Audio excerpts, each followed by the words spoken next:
Good evening and welcome to the Lompoc City Council meeting. Could we have roll call, please? Councilmember Holmdahl. Here. Councilmember Starbuck. Present. Councilmember Lingle. Here. Mayor Pro Tem Costa. Present. Mayor John Lynn. Here. And if you'd rise for the Pledge of Allegiance.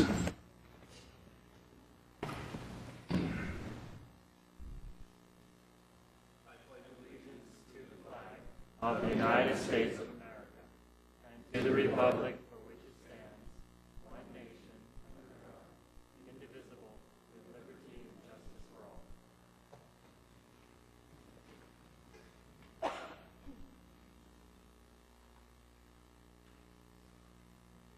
And now we'll have oral communications for those of you who want to talk to us about something, and one of you has a card. Come on down.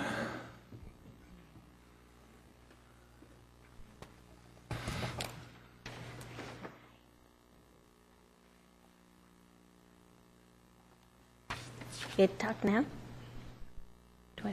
When do I talk? Oh, okay. My name is Ann Thompson.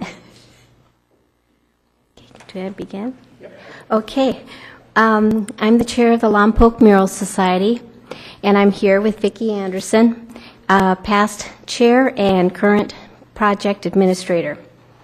We're here to invite you and Lompoc citizens to participate in the Great Lompoc Paintout workshop to be held at the Anderson Recreational Center Saturday, June 15th. There will be 2 sessions held. One's at 10 and the other one is at 11. Local mural artists will offer instructions for painting your mini mural. Panels and paint will be distributed free to the first 50 participants. Participants need not have art experience, and it is open to groups and individuals, 12 years old and up. Anyone under 12 years will have to have an adult supervision. Residents of the city and unincorporated areas. Painted off-site, the mini murals will be collected and then displayed on the fence at the Lompoc Airport starting August 24th. This community art event is part of a celebration of the 25th anniversary of the Lompoc Mural Project, and as a thank you to our citizens for their support over the years. Started in 1988 with the goal of revitalizing Old Town Lompoc, 40-plus murals have gained national and international attention. The donations and support of the community and the hard work of many volunteers has resulted in a proud display of Lompoc's support of the arts and promoted tourism in our town. The generosity and support of Lompoc citizens has resulted in the success of the mural project. We also wish to thank the city staff for their help in this event and also over the last 25 years. On behalf of the Lompoc Mural Society, we thank you, the City Council, and the public for supporting us all these years, and we hope to see you at the paintout. I'd be happy to answer any questions that you have at this time. No? Councilmember Lingle. So the one line in that pertains to me is no art experience necessary. That's right. Just come on down. So what could I possibly do other than embarrass myself? No, I'm just kidding you. But I mean, really, no experience necessary. Just No, it's just a lot of people. There's such art is so what's the word? Subjective. Yes. I mean, some people. Abstract. You could do abstract. It doesn't have to be even recognizable. If it's a splash of color and it's your feelings and emotion thrown on that panel, it's going to be beautiful. The workshop is a point when we will be giving some basic instruction and ideas on what you might do also. we'll have numbers on our. We could help you. Yeah, we could. Okay, this sounds really good. Thank you. Thank you. Councilmember Starbuck. Yeah, just real quick, I had a question. I was going to paint some steel sculptures on mine, but how big is a mini mural? Well, one size, we're going to have two sizes. It's a 4-foot by 4-foot, and the other size is a 2-foot by 4-foot? 2 by 2. 2 by 2. So it's quite a bit smaller, but, good size. Oh, yeah. Yeah. Any other questions? Maybe we could just get one 4-foot by 4-foot, and we could each take 1/5. Oh, If the that's city a great administrator's idea. nodding, she could get in, she could take one, then we could get down to 6ths. Yeah, that'd be great. Yeah, footprints, you could do anything. Roll on it. That'd be the safest, with some flowers. I can do flowers. Okay. Hey, just, where are we at on that mural on the side of Sissy's? Any hope? Oh. You asking? Whoever wants to take it, here's the I'm gonna let you toss-up. answer that one. You can pull that mic down, it's okay. We have had a official communication with the artist, John Pugh, because we sent a letter to him that was from us and the city attorney and Laurel. And he responded that he was anticipating being here around June 15th. And he has not said different yet. And the last time I spoke with him, actually, was before our last meeting, the end of April. So I'll shortly be contacting him again. And so somewhere in that vicinity, probably right about the same time other stuff is taking place, but we're not going to tell him anything different. So hopefully, and at that point, we'll just leap into it and have a dedication of some sort. And anybody that wants to help me can get him after. But You, in your next communication, you tell him the mayor is excited to have him coming and is looking forward to buying him dinner on whatever date it is that you want him to be here. really? Okay. That's a plus. Always remember, no guts, no glory. So, take a shot at it. Anything else we can do to help you with your project, ladies?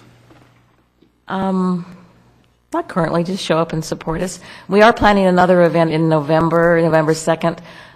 We're hoping to have a nice dinner celebration function at the Dick Dewey Center on Saturday, November 2nd, but there'll be a lot more information coming out about that later on. Just a general, everyone will be invited, $25 a head sort of a thing, but open to the public too, because the public has been the reason we've survived all the years with the roundup and private donations and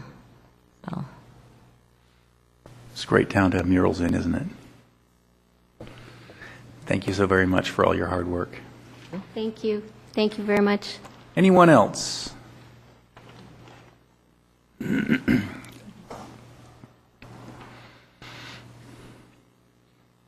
Pam Wall, local resident. Sorry I came in late. I guess this is oral comments for something not on the agenda. There was an article in the Lompoc Record not that long ago talking to the issue of school safety and what the schools were doing since the Sandy Hook incident and the cost to the schools. Every community in North County was mentioned but Lompoc. And it reminded me that Councilman Lingle had brought this up, so I went back and looked, and it was December 18th that in council requests that you had requested the council hold a joint meeting with the Lompoc Unified School District regarding safety measures in place at the schools for student safety. Council approved the request with general consensus, and I was wondering where we are with that.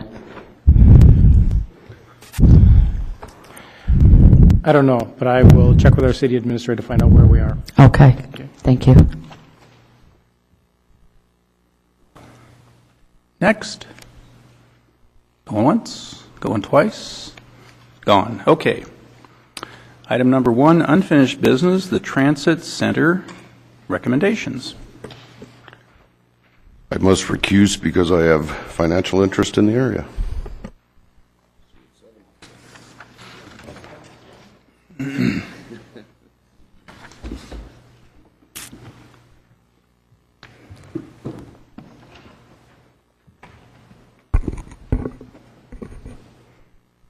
Mr. Mayor, members of the council, Staff has a recommendation for council to receive the presentation on the location and design options for the Transit Transfer Center. Direct staff to proceed with final design for the Old Town Transit Center, utilizing the sawtooth design, or provide us with additional information or an alternate direction. At the City Council meeting of February 5th, staff presented a recommendation to City Council to abandon the Laurel Avenue site and reconsider the Old Town site for construction of the Transit Center. City Council directed staff to return to Council with additional information after consulting with the Economic Development Committee Old Town Ad Hoc Subcommittee on a preferred design for the Old Town site. On April 9th, staff met with the EDC to secure its recommendation regarding either the old design, which is up on the screen in front of you, or the sawtooth design, which is coming. Wait for it. There we go. The EDC unanimously recommended the sawtooth design for the allowance of the current parking availability and also placement of restrooms to provide for multiple uses. The sawtooth design provides for Colt's current operations, which include 4 local fixed route, the Wine Country Express, Santa Barbara Shuttle, and the Clean Air Express. The preliminary design has capacity for 8 buses at one time, with 5 40-foot spaces and 3 45-foot spaces. This layout allows space for all our current operations as well as space for future expansion. Much of the EDC recommendations and discussions centered around the availability of parking in the downtown area. There would be a total of 275 parking spaces available between the lots with the old design, with the new design. All the current 368 spaces would remain available.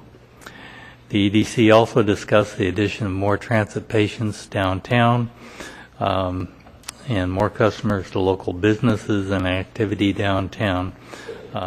They also talked regarding this about the placement of the restroom facility, being able to provide for additional activities in the downtown area. The development cost of the sawtooth design is estimated to be approximately $600,000 to $800,000, which is substantially lower than the old original design of $1.3 million. Project savings could allow the use of remaining Prop 1B funds for other transit capital projects. If the sawtooth design is a preferred option, staff anticipates the additional environmental review and approval by the Planning Commission to take approximately 5 months. The funding for this comes from Proposition 1B, passed in 2008. The City of Lompoc is expected to receive approximately $3.1 million. To date, we have received approximately $2.3 million, and the current spend date on those funds is March 2016, but we've been told by the state that this is likely to be extended to March 2017 because all the bonds have not been sold at this time. And a side point is that there are no general fund physical impact associated with this project. It's all funded out of Proposition 1B. In conclusion, it's requested that Council direct staff to proceed with final design for the Old Town Transit site utilizing the sawtooth design concept. Councilmember Costa. Thank you, Marilyn. Thank you for the presentation. I do have a few quick questions. The first one is, my assumption is that 5 months is most likely the quickest we can get it through the environmental review and through the Planning Commission. There's no way to expedite that? I don't know. Planning's not here right now, so I would have to refer to them. That's the estimate I got from Lucille. There's no design at this point, it's just conceptual, so we really need to hire a consultant to prepare the design first before we could do that process completely. So that's a perfect segue into my second question, because it's much easier to understand what the final product is going to look like when we look at our original design. So the second one is a little bit more conceptual. So I'm curious if you could point out on the screen, can we get the image back up there, please? If you can give me an idea generally, or if we have an idea of where the restrooms are going to go, landscaping and things of that nature. The restrooms, again, it's conceptual, and we would return, or if you wanted us to, either return or present you with just an informal report. The EDC wanted us to put the restrooms closer to the chamber building to help facilitate, general special activities or events in the downtown area. So the restrooms would go, and there's currently a vacant lot right here. This block right here is dirt. So down here, it's the existing parking lot, and there's an existing dirt area in that parking lot that is owned by this RDA property, part of the parking lot property. And this is the area that EDC recommended we move the parking lot to, or I'm sorry, the restroom. So this is the conceptual location for the restroom, and they suggested to do some enhanced planting, park type setting in front. So we pushed the restroom to the back of the lot. Is the concept. Staff originally had the restroom located down here in the corner of the parking lot. The EDC's recommendation for up here was they thought this location was better to serve just the whole downtown area. It wasn't so centralized just to the transit. It still serves the transit purpose, which is the funding, but they felt it would serve other interests downtown also. So all of the Sawtooth area here is all in the existing right-of-way. It's kind of hard to see here, but this line right down, so this would be the travel lane, a bike lane, and the bus parking. So the area right behind here would be the landscape. So the landscape area available is somewhat minimal along the curb. So it's trying to minimize the impact to the parking lot. But there would be some plantings to distinguish between the two areas generally, or? Yeah, it would be in the general area where the planters are right now. It would, but it does get smaller because we have to push everything back. Okay. Yeah, that restroom, that's an interesting placement. If anything, I would think that it would actually go on the I Street side of that lot as opposed to the J Street side of that lot. Is there any reason why we went on that western side instead of the eastern side of the lot? It's on the alley. It is on I Street side. It's on that's the alley right here. This right here is an alley. So I Street's right here. This is an alley behind the dance studio. I see. Okay. And then so directly north of the restroom and that lot is where the chamber building is located? No, there's another vacant lot. So the city has a very small vacant lot, and directly north of that lot is a larger vacant lot next to the chamber building, which isn't really shown on here. So there's a lot right in here between the parking lot and the chamber building that's vacant, not owned by the city. Okay. So, and I see two members of the Economic Development Committee are here, and maybe they want to comment. I guess for me, I know many months ago or even a year ago, some of the discussion about that property included sort of larger format development. So are we not thinking that this kind of being in the middle of an empty lot next to an empty lot inhibits the ability to eventually sell or build that property? Debbie McComb, Economic Development Committee. Actually, the concept would be, if you could envision it over a long term, is the way that it's shown there, it kind of looks like it's turned sideways on the lot. What we envisioned when we were talking about it was something like a long-scale building where you could eventually expand on the building, because we have the opportunity to put restrooms there.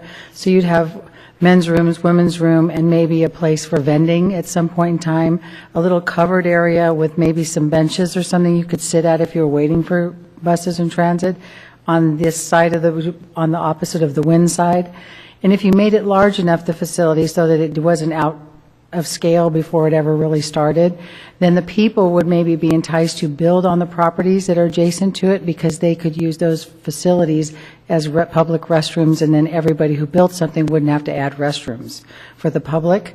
So we would get two things happening, to invite people to do something downtown.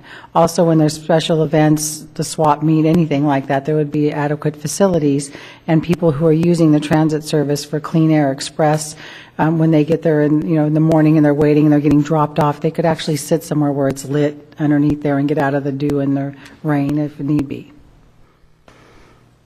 I think that that's a good argument to make as far as being on the west side and creating somewhat of a wind block. I'm not sure, though, that moving it to that corner as opposed to the other is, as far as line of sight is concerned, is the most efficient way of doing it. Because my way of thinking would be you are close to where the buses pick up and drop off. You're not going to be concerned about a bus coming up really quickly and you having to traverse that parking lot, the empty lot in the parking lot right in front of you to get to that bus. Does that make sense? I know it's not a large space, so I don't think the parking lot is rather relatively small. Right. It's not the biggest space ever, but I guess if I'm thinking of somebody, anybody handicapped, for example, or something like that, that could be an issue. Right. But in the long-term picture, if you keep it so that you have restrooms towards the backside and you have maybe an area where vending, you could also have some of the things that are open like you see in Pismo. When you go into the mall there on the Pismo Coast Village,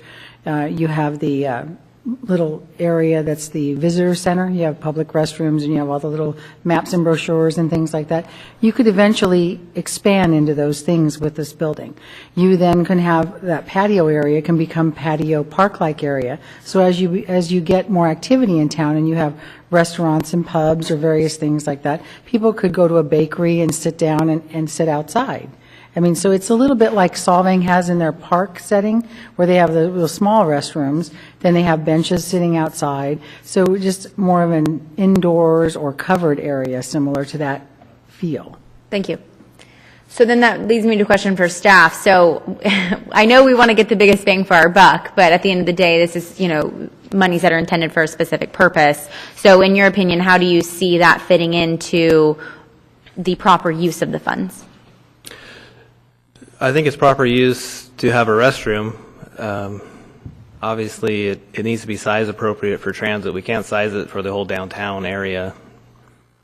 So what's the estimation for the size of the restroom right now? We were contemplating 3 stalls for the men, 3 stalls for the women, size restroom. And with a small covered area or anything additional, or? Well, I mean, there's no design. My concern at this point is stormwater impacts, so I want to try to stay under 10,000 square feet. Right. So that's total modification to the road and the building, which I was anticipating a building that's, somewhere between around 400 square feet, which is 400 square feet. Yeah, which is fairly large for a restroom. Mm-hmm. But I think that's all I have for now. I may have more questions. Thank you. Councilmember Humdahl? Can you put the map back up again? And it's one question I want to ask. On the far left corner, far right corner at the top, is that the property owned by Sissy's? Right here, where the light is? Yeah. That is Sissy's parking lot, yes. Yeah, so that, I'll get back to that. What's going on now in the business world, and all times they have everything on the computer, and you can move things. It's awful hard to judge where everything is at on what you have up there and how it could be moved around, and talking about where the restrooms are and such, so to move everything around. Even though we go by there all the time, it's trying to get your mind going in the right direction. The only real comment I have, where you put the restroom and all that is fine, but on the problem that Steve has at Sissy's, he's concerned that his properties wind up with too many people parking on that parking that have nothing to do with his restaurant. So whatever we do, we have to make sure that he can be able to block that off for his restaurant so it isn't full of everybody else. And I think that's the one thing they put in the back. He can put a fence up and he can do all that, but he's going to have to, we had to think about him also. Overall plan, it's awful hard to look at this drawing and understand where everything is at on that lot. You know, if there's some way you could put where the chamber building is, and then also the dance studio and all that. It'd be nice if those were up there so you could really look at what the plan, what you're trying to do. And it sounds good, overall it sounds good, but those are it should be a lot easier to. Well, this concept here is actually to minimize any impact to the parking lot. So this doesn't show anything happening in the parking lots at all. Right. Everything here is happening in the street right away or on that one vacant lot. Right. That's all I have right now until we get into it. Councilmember Lingle? Thank you, Mr. Mayor. The idea of, what do you say, 3 stalls for male, 3 stalls for female? Maybe you could consider 2 stalls for male, 2 stalls for female, and 2 co-gender restrooms. Usually, you need more for a female, so maybe if you had 2 that were co-gender, it might help the female population. I don't know if you can fit that in there, but you may want to try. They usually call those family restrooms because they make them large enough for somebody to go in with their child or something like that. Yeah, so, I mean, that's something you may want to consider if there's enough time, or space, I'm not sure you can. But getting to, I know you're not talking about parking lots, but getting to Councilmember Humdahl's concern about the parking lot that Sissy's uses, and I know it's not part of this, but we may want to consider as a city putting up 3-hour parking signs, 3 hours from 8 a.m. to 5 p.m. That way people that are using the Express for going to Santa Barbara, going to Santa Maria, they would not be parking their cars in there all day long. They'd be home by 5 p.m. So Sissy's would have it available for the dinner evenings. So That would be actually one consideration, because currently Clean Air Express picks up on this corner, so the majority of the riders in Clean Air Express, you don't want to park. Human nature is you don't want to park far from where you're going, so they all want to park along the edge, and they want to park over here. So we did discuss the possibility of posting this parking lot timed parking for like 3 hours or something like that, just to promote people to park in the other parking lot. okay, that's a good idea. Okay, thank you.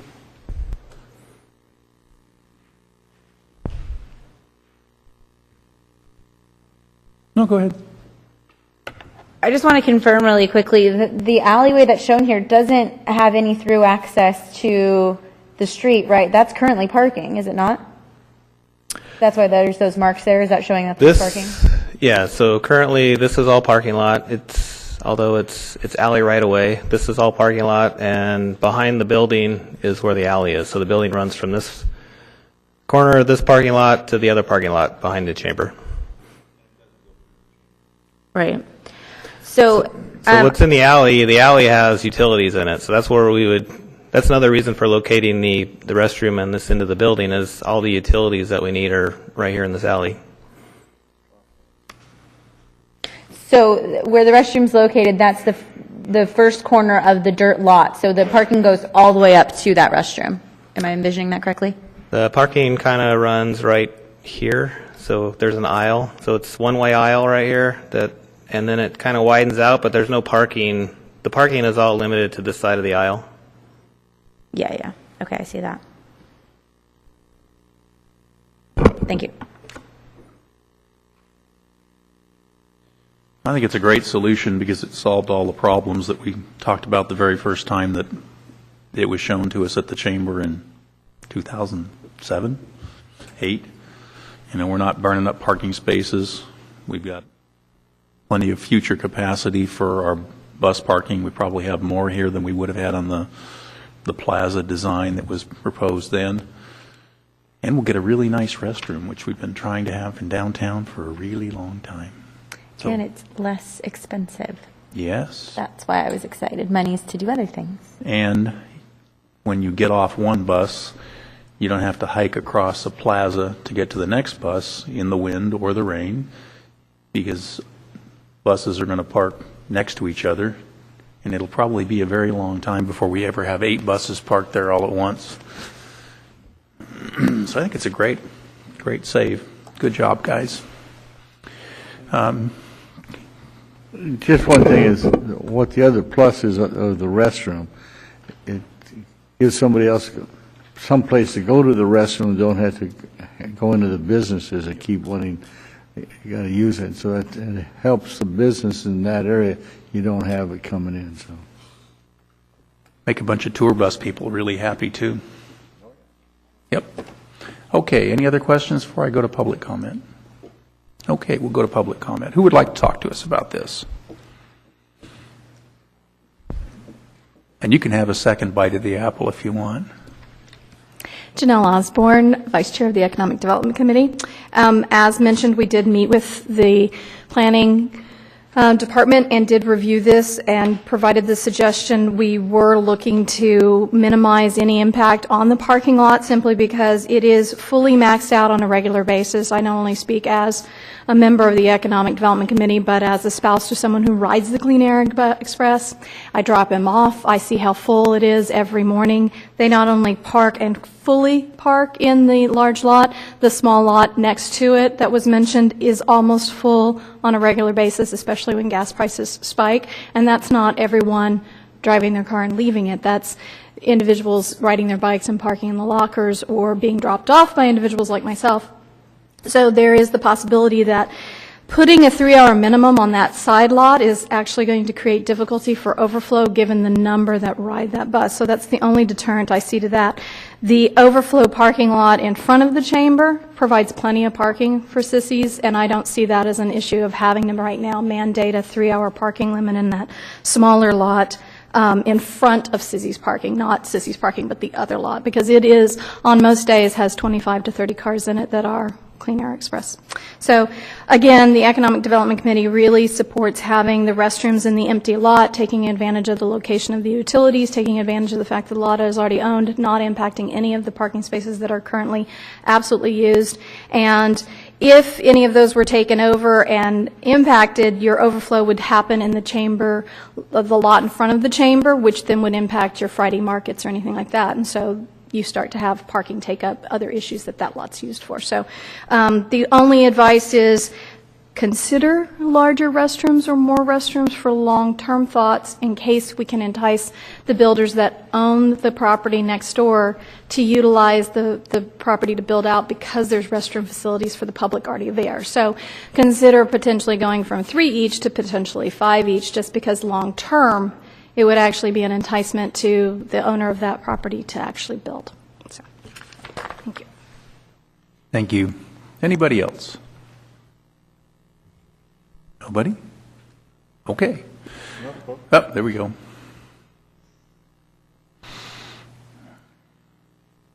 I'm a local resident. You know me, I can't resist. Thank you, Bob, for your comments about the family restrooms.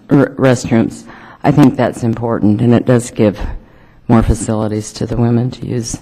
And then do change babies' diapers once in a while. So thank you to the staff and the Economic Development Council. I think the plan's excellent, but I would agree with more restrooms there for future use while we have the money to do that. Thank you. Thank you. Anyone else? Okay, close oral communications, come back to council. Councilmember Costa. Thank you, Marilyn. I made the statement about being sure that the monies were used appropriately, but I do agree that if at all possible, we need to look at the possibility of creating a facility, a restroom facility or seating facility, something that services this use, understanding that we are planning for growth. That's why we have 8 slots as well. So we're not necessarily planning a restroom for the folks who are commuting now, but those who may be utilizing that parking lot and facility in the future as well. So I would say definitely maybe consider increasing the size slightly. I think that the family restrooms are a great idea. I leave it up to you guys, and we definitely need to get a plan. But as far as bringing it back to council, I almost feel like, I don't want to, we've talked about this so much, and I think that you have a good idea where we're going with it, that I would just like to see you execute it after this meeting. So that's where I stand. Thank you.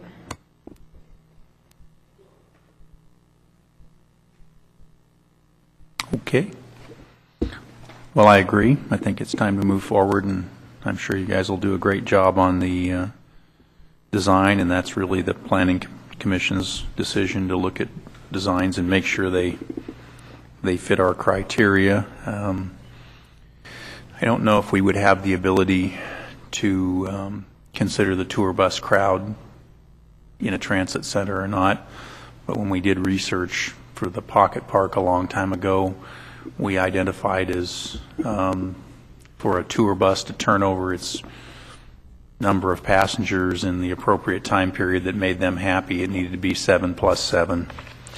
Just so that's a little anecdotal information.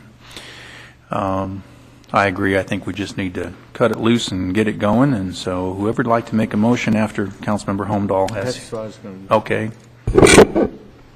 That's what I'm trying to get the right.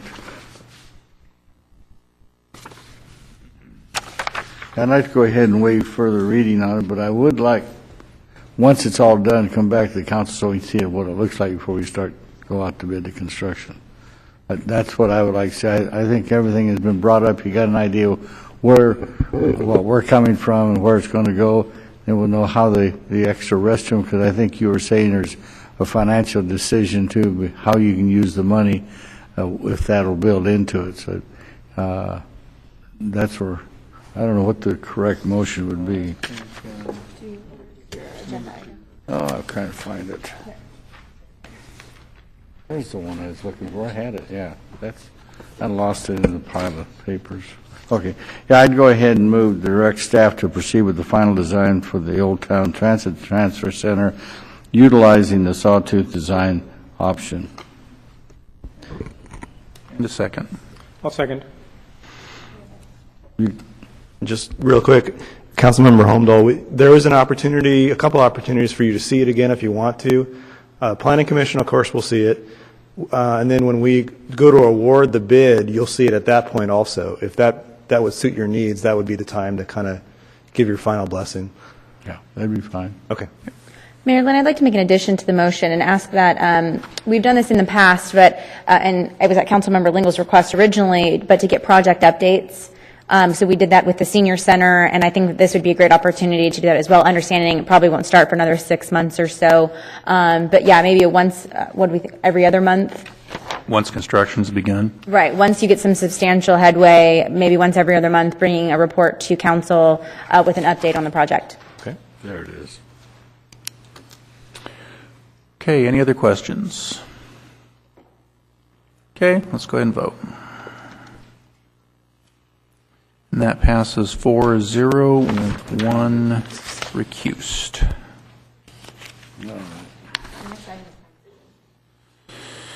And our next item is time certain for 7 o'clock, so we've got kind of a long break. Nope.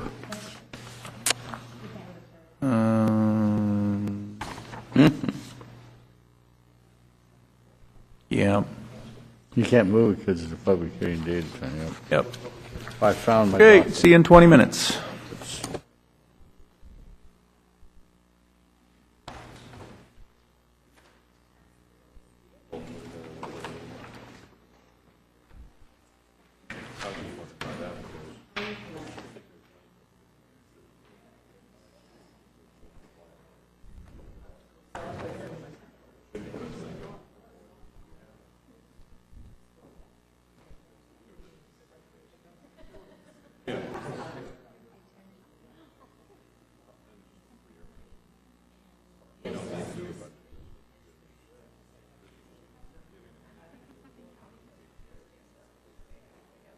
Yeah, I've seen that, yeah. They're like, okay, you're done.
Good evening. Welcome back to the meeting. And we will now move to our public hearing item. And that'll be item number 2, the City Council to consider pavers as an allowable parking surface and introduce ordinance 159013 for text amendment TA 12-05 to the city zoning ordinance to amend Chapter 17.112 parking regulations, which has a lot more to do with work the Planning Commission did than pavers.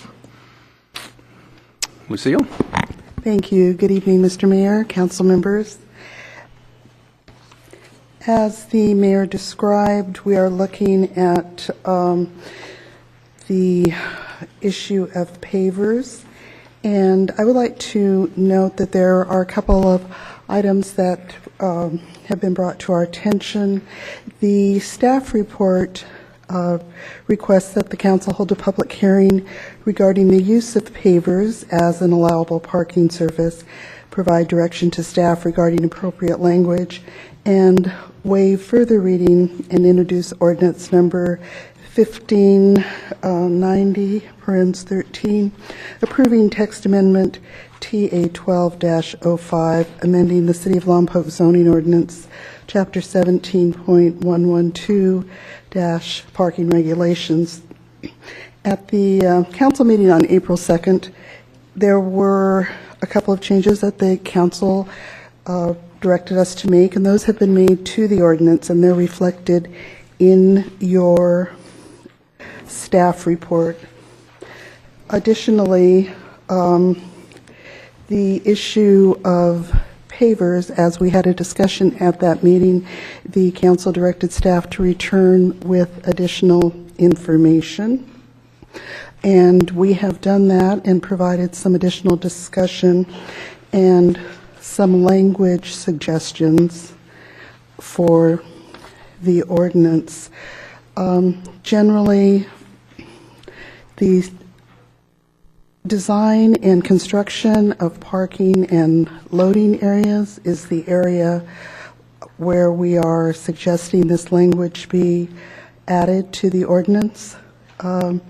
It's on page 4 of 5 on your staff report. And Section A, in looking at the use of pavers, as we previously discussed, pavers, if properly installed, are currently allowed, but in order to make the ordinance more clear than it previously was, we have added language under Section B that would be properly installed pavers per manufacturer's specifications, just to try and make it more clear to the public. Also, under A, we have added some language that states when you're looking at parking and loading areas and the driveway approaches, if we're going to have additional areas of parking in front yards or in residential areas especially, the curbs and sidewalks are not designed for them to be driven over, and it becomes a problem that the curb and sidewalk become very cracked and destroyed.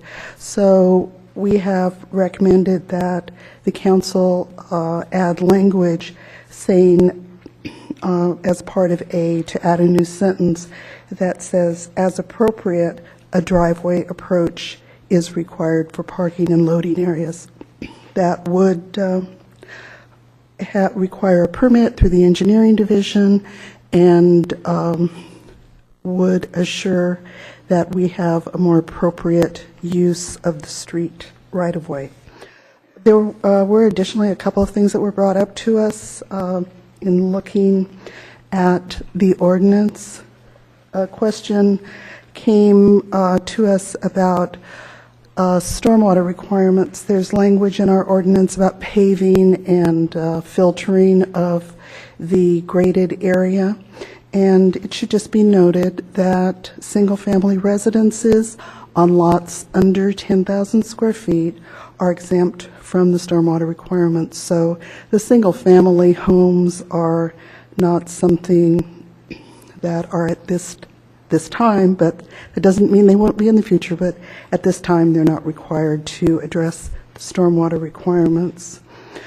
Also, on your ordinance, Section 1D, recalculation of parking requirements upon change of use. It was pointed out that that may not be the most clear language, and it might be appropriate to add the word land, where it says upon the change of any land use. That is on the ordinance, Section 1, and it's on the first page. Down at the bottom, where it says recalculation of parking requirement, the end of that sentence, instead of just saying upon the change of any use, would be the change of any land use.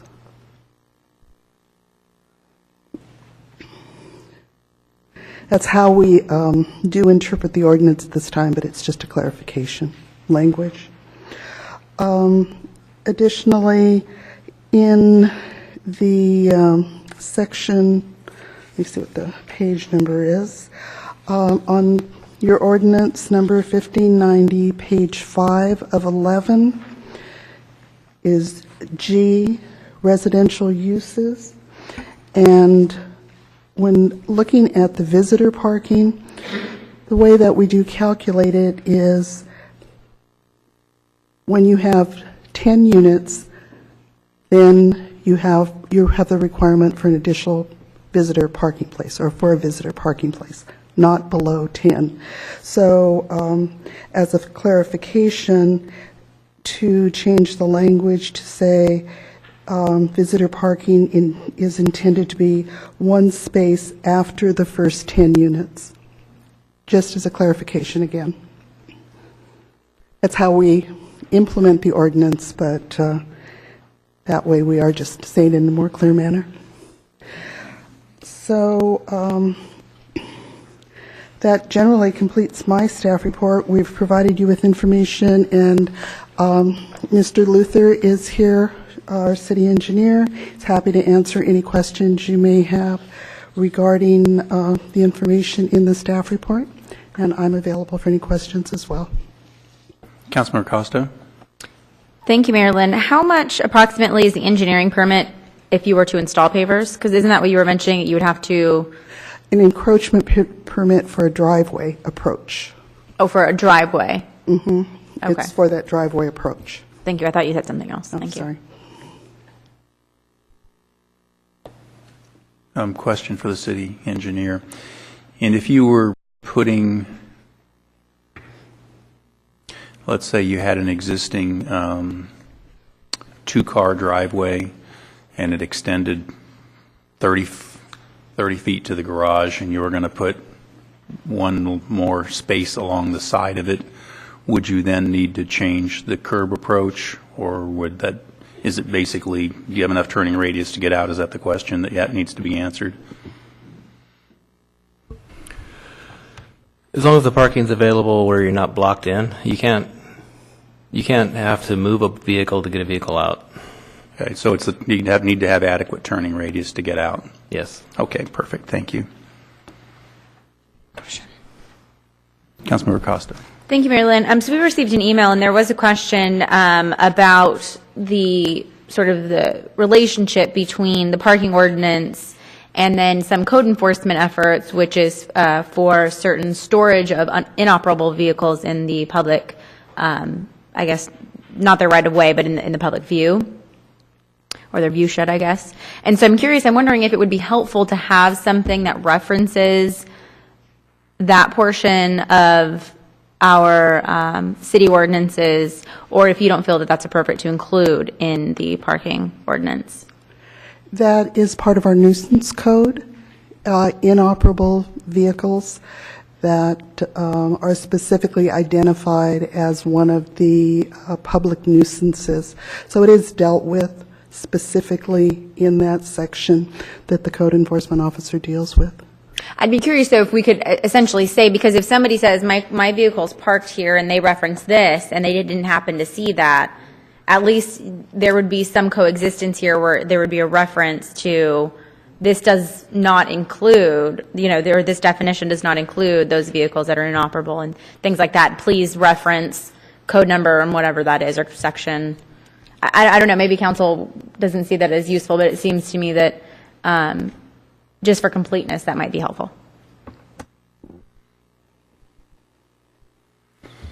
Anyone else at this time? Okay, let's open this up for oral communications. This is your opportunity to address us on this subject. Who would like to be first?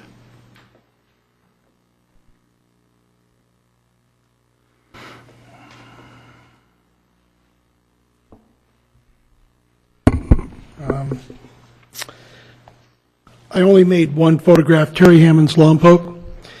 You will see in this photograph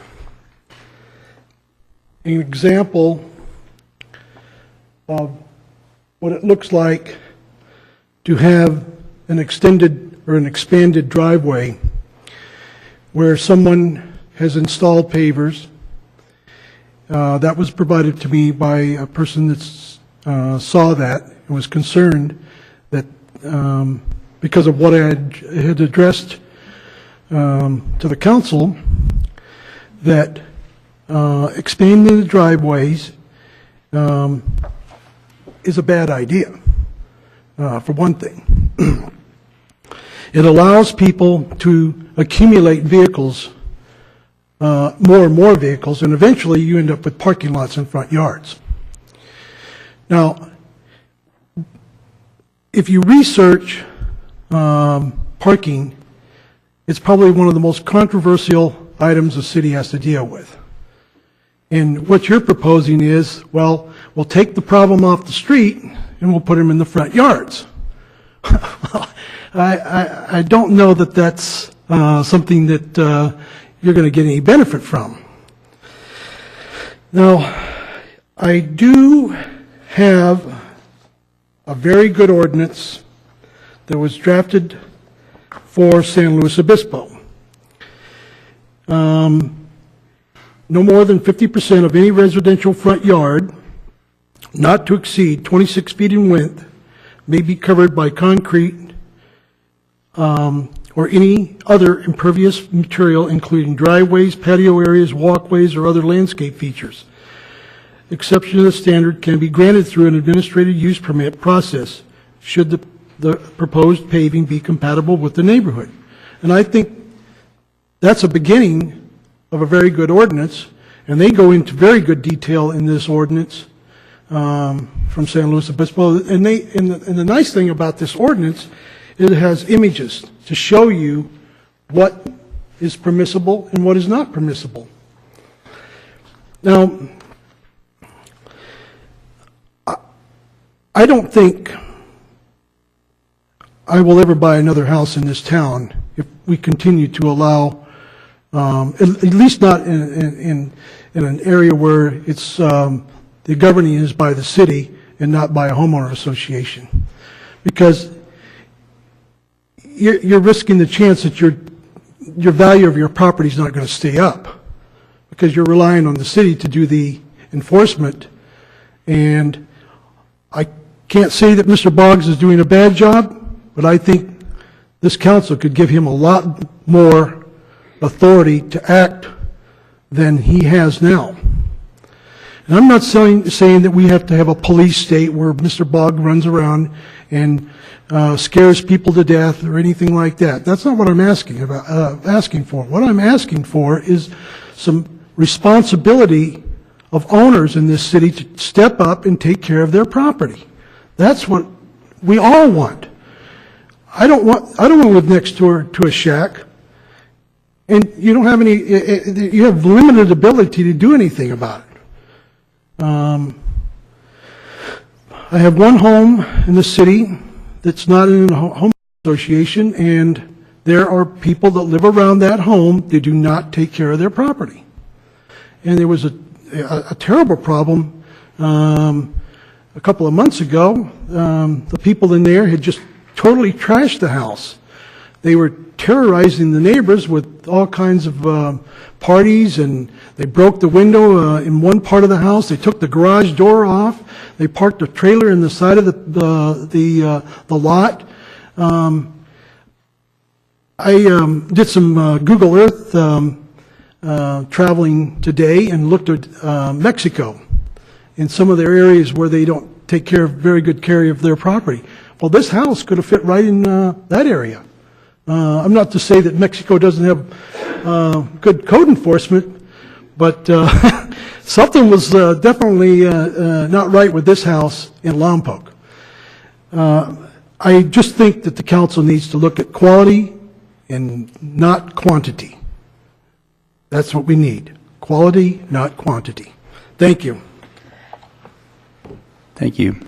Mayor, I was curious, I've gotten many questions. If there's any way when something comes to council, we could show it on the camera. So if there's any possible way the folks in the back could show this to the public. This is the photo submitted by Terry Hammonds of a property in the city of Lompoc. I don't know if you can see it. Hopefully you can. But it's worth a try. Thank you. And who's next? Anybody? Going once? There we go. I knew I'd get you if I started going down.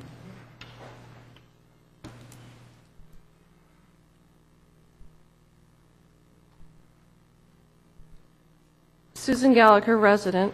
I actually own a property on South G Street that has that driveway that comes from the street three-quarters of the way through my lot. When I stand at that kitchen window, I see a car. Now, to speak to you as a real estate agent, when you show property and there's numerous vehicles in the neighboring yard and the house that's being sold, all bets are off. They walk away. What happens to that price? Goes down. That's why you have homeowners associations, and that's why their values stay constant and move up. So I would like you to consider what you're thinking about doing, putting more vehicles in a yard than where they belong on a street and a garage. Thank you. Thank you.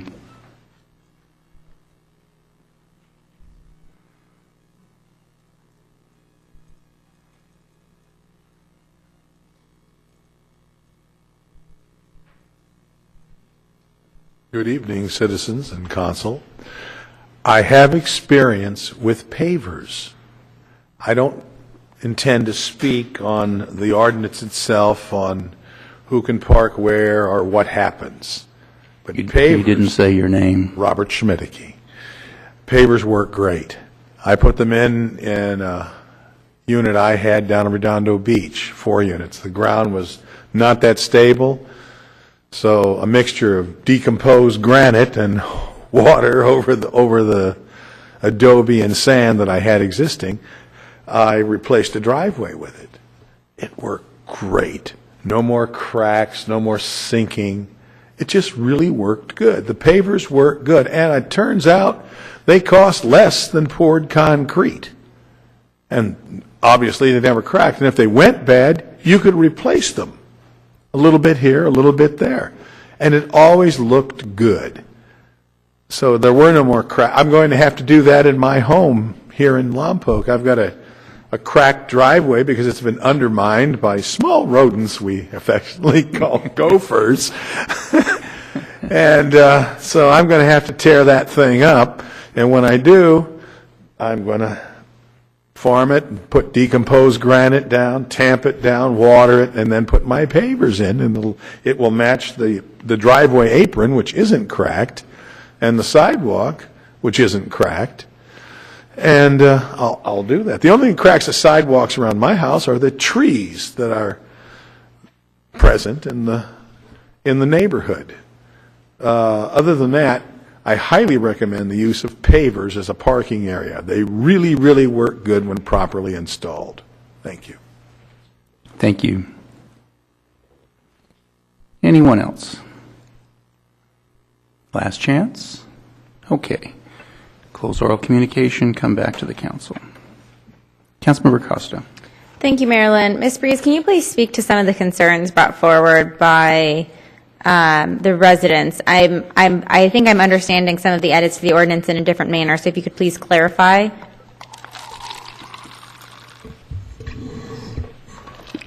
Which would you like me to clarify? Particularly, the way I understood pavers was not necessarily that you already had a driveway and that you could install sort of this large amount that then would allow you access for additional parking.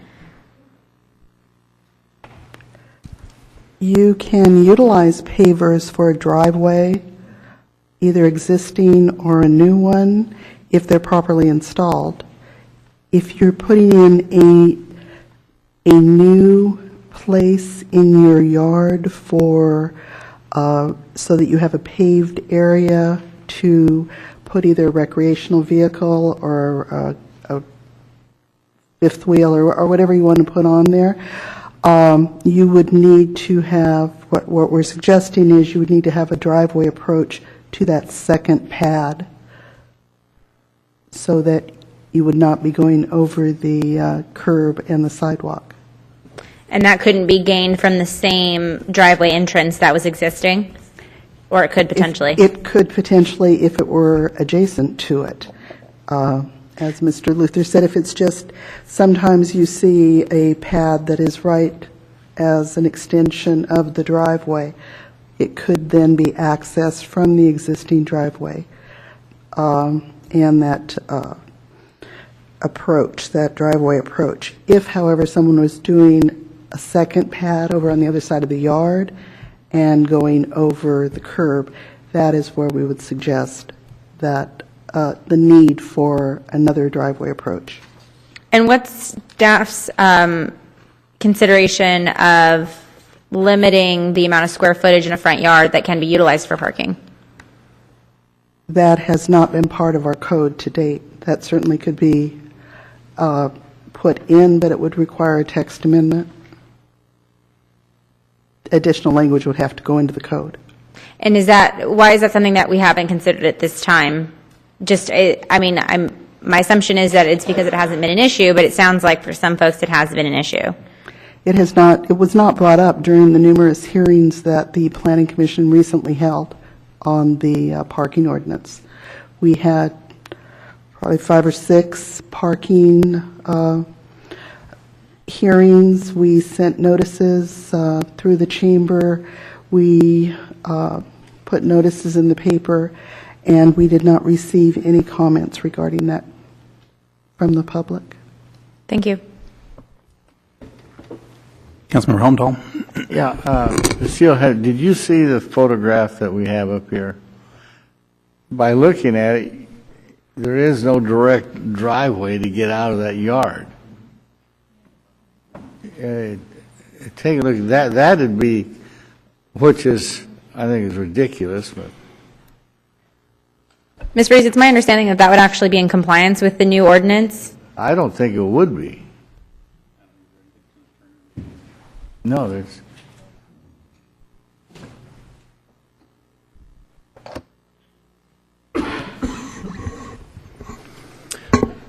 The problem with this picture is that the third car in the driveway cannot leave. That's what I was looking at when I asked you to take so you'd have to actually move a vehicle to get the third vehicle out of the driveway. So that'd be an illegal parking then, under the code. Because if you have to move a car to move something out,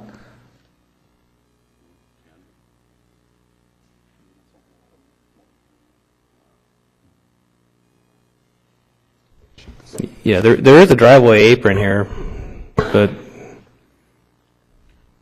the position of the garage on this is you go in and you turn. So I'd like to see that car make it in there with that SUV there. So does that mean that that property wouldn't be compliant under the new ordinance? Is it required? Is there anywhere saying that you can't just move one car to get the other car out? It needs to be, the way the current ordinance is written is that you have to be parked on a paved surface. And it is, these 3 vehicles are parked on a paved surface. The one surface, or the one car that's parked there would not be able to exit. It makes it And that makes it non-compliant? No, it's parked on, it's Right, parked it makes on. it's compliant. But under the new ordinance, it would not make it legal. No, it would still be compliant. It'll still be compliant. I thought you said that if you had to move a car to get one out,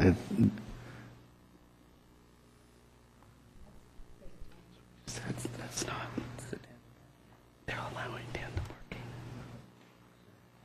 The new ordinance allows tandem parking, and all this would not, the traditional tandem parking is one in front of the other, but the way the ordinance is written, having to move one vehicle is permitted. Okay. The new ordinance. Councilmember Lingle. Thank you, Mr. Mayor. I wish the audience could see that photograph. So that would be, Right, well, they're not in the setback. well, they're saying it is legal like that, but that would be an example of not properly installed pavers, if I'm looking at it. Yeah. That is correct. As you can see, well, can't see, but Yeah. there are numerous areas here where there's grass growing up through the pavers. And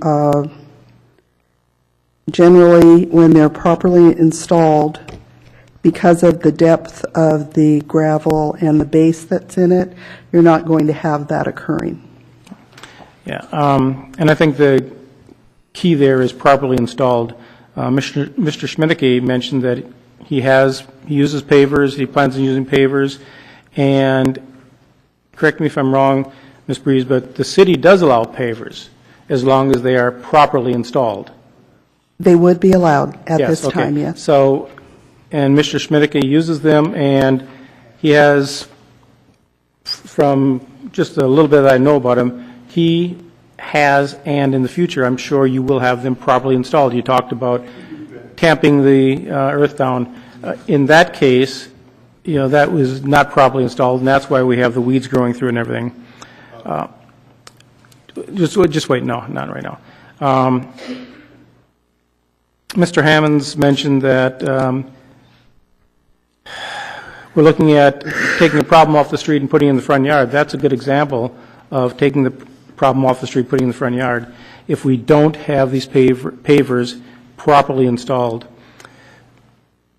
Ms. Gallagher mentioned about the decreased value of real estate. And I know for a fact, when I moved to this town, I definitely looked at the neighborhood, looked to see if people are keeping up their properties.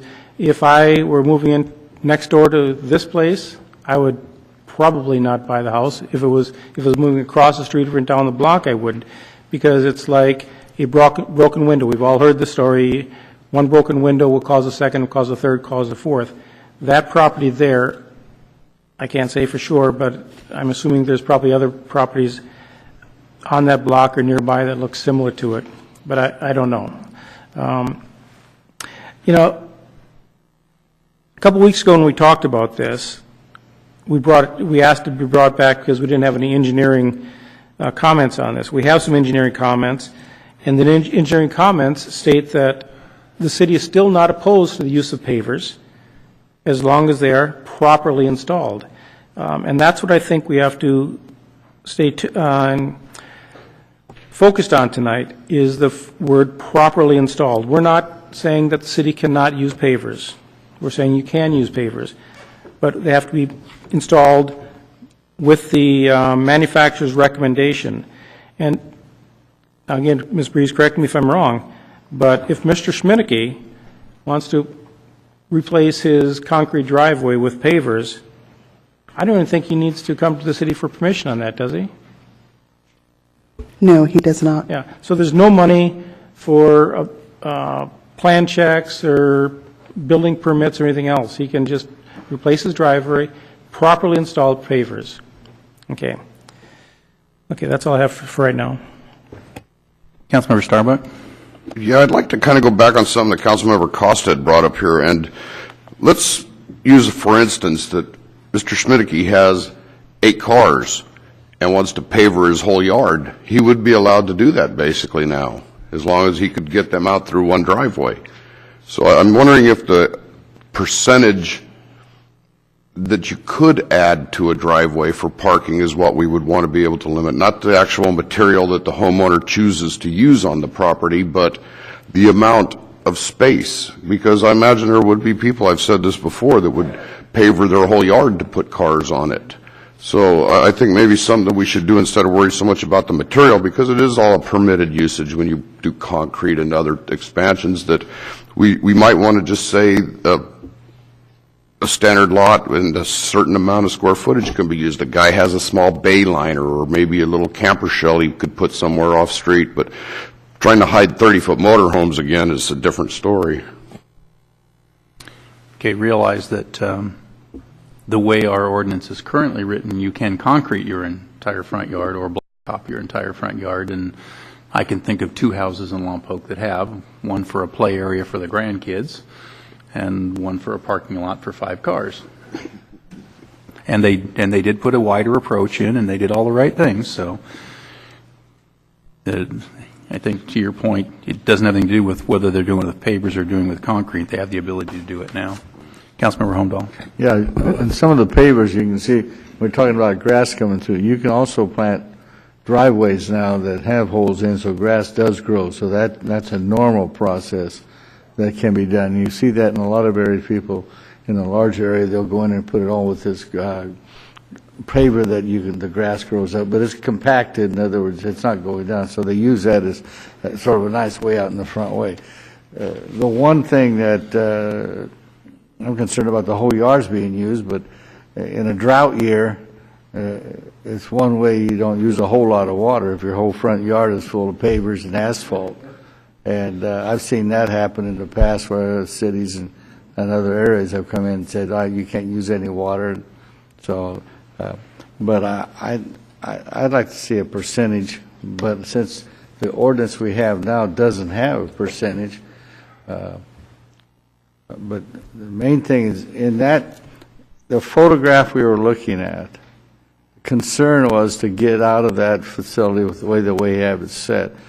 And the width of the driveway itself wasn't big enough. The car is blocked in, and somebody has to move a van to get out of there. And that makes that look terrible, and it does not impress anybody coming into that community. Now, the individual may have the right to do that, but his neighbors also have a right to have their neighborhood look good. And those grass pavers you mentioned, Bob can talk about, because the east side of the hospital around the maintenance department, those were installed there. Mm-hmm. The grass grows up through them, so it looks like a lawn, and you can drive on it. Mm-hmm. Yeah. Yep. Councilmember Lingle. Thank you, Mr. Mayor. 3 of you brought up, and I'm glad you brought it up. Councilmember Starbuck brought up, the idea of possibly paving the entire front yard and parking 5 or 6 cars in there. Mr. Mayor, you said that currently is the case, and Councilmember Humdahl says you'd like to see a change, and I agree with all 3 of you. That's why I'm going back to a comment that Mr. Hammonds made.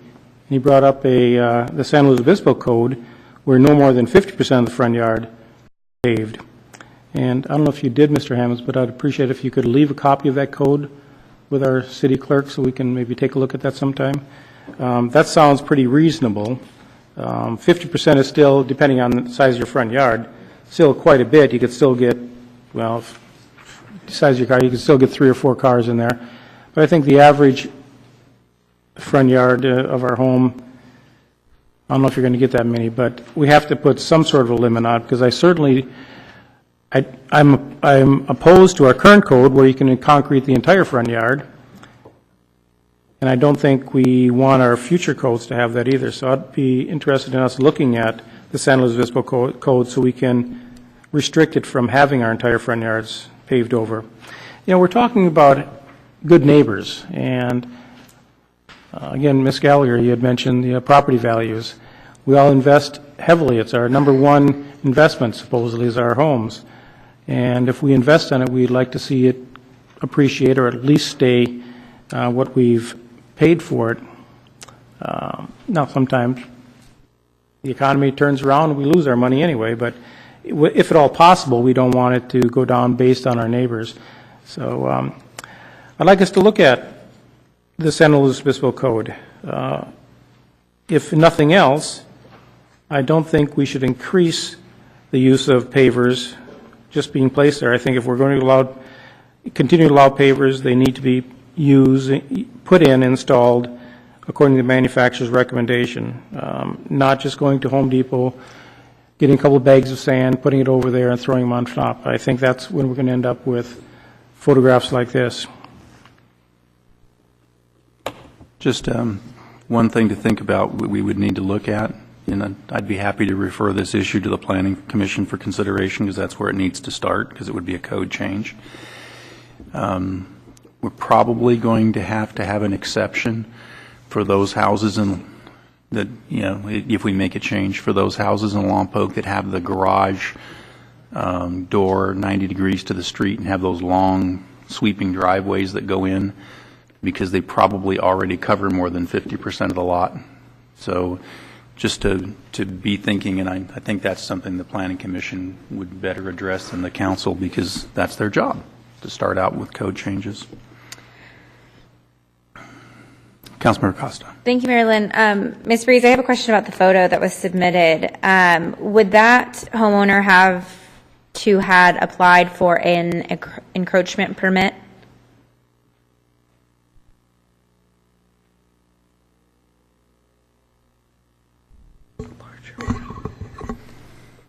There's nothing in the photo that would require an encroachment permit. Here, he didn't do any building in the right-of-way.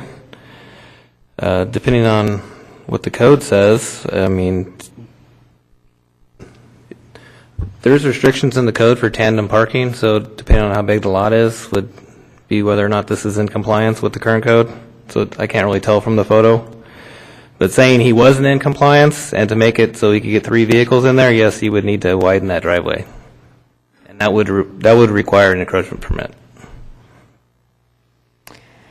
Yeah, I guess when I look at that photo, I don't necessarily have the same reaction as some of you. I mean, I don't know. I wish that we could have passed out a copy. I don't think it was the worst thing I've seen. I think that the abandoned vehicles and multiple vehicles are much more of an issue than a little grass coming through a paver and some recreational vehicles.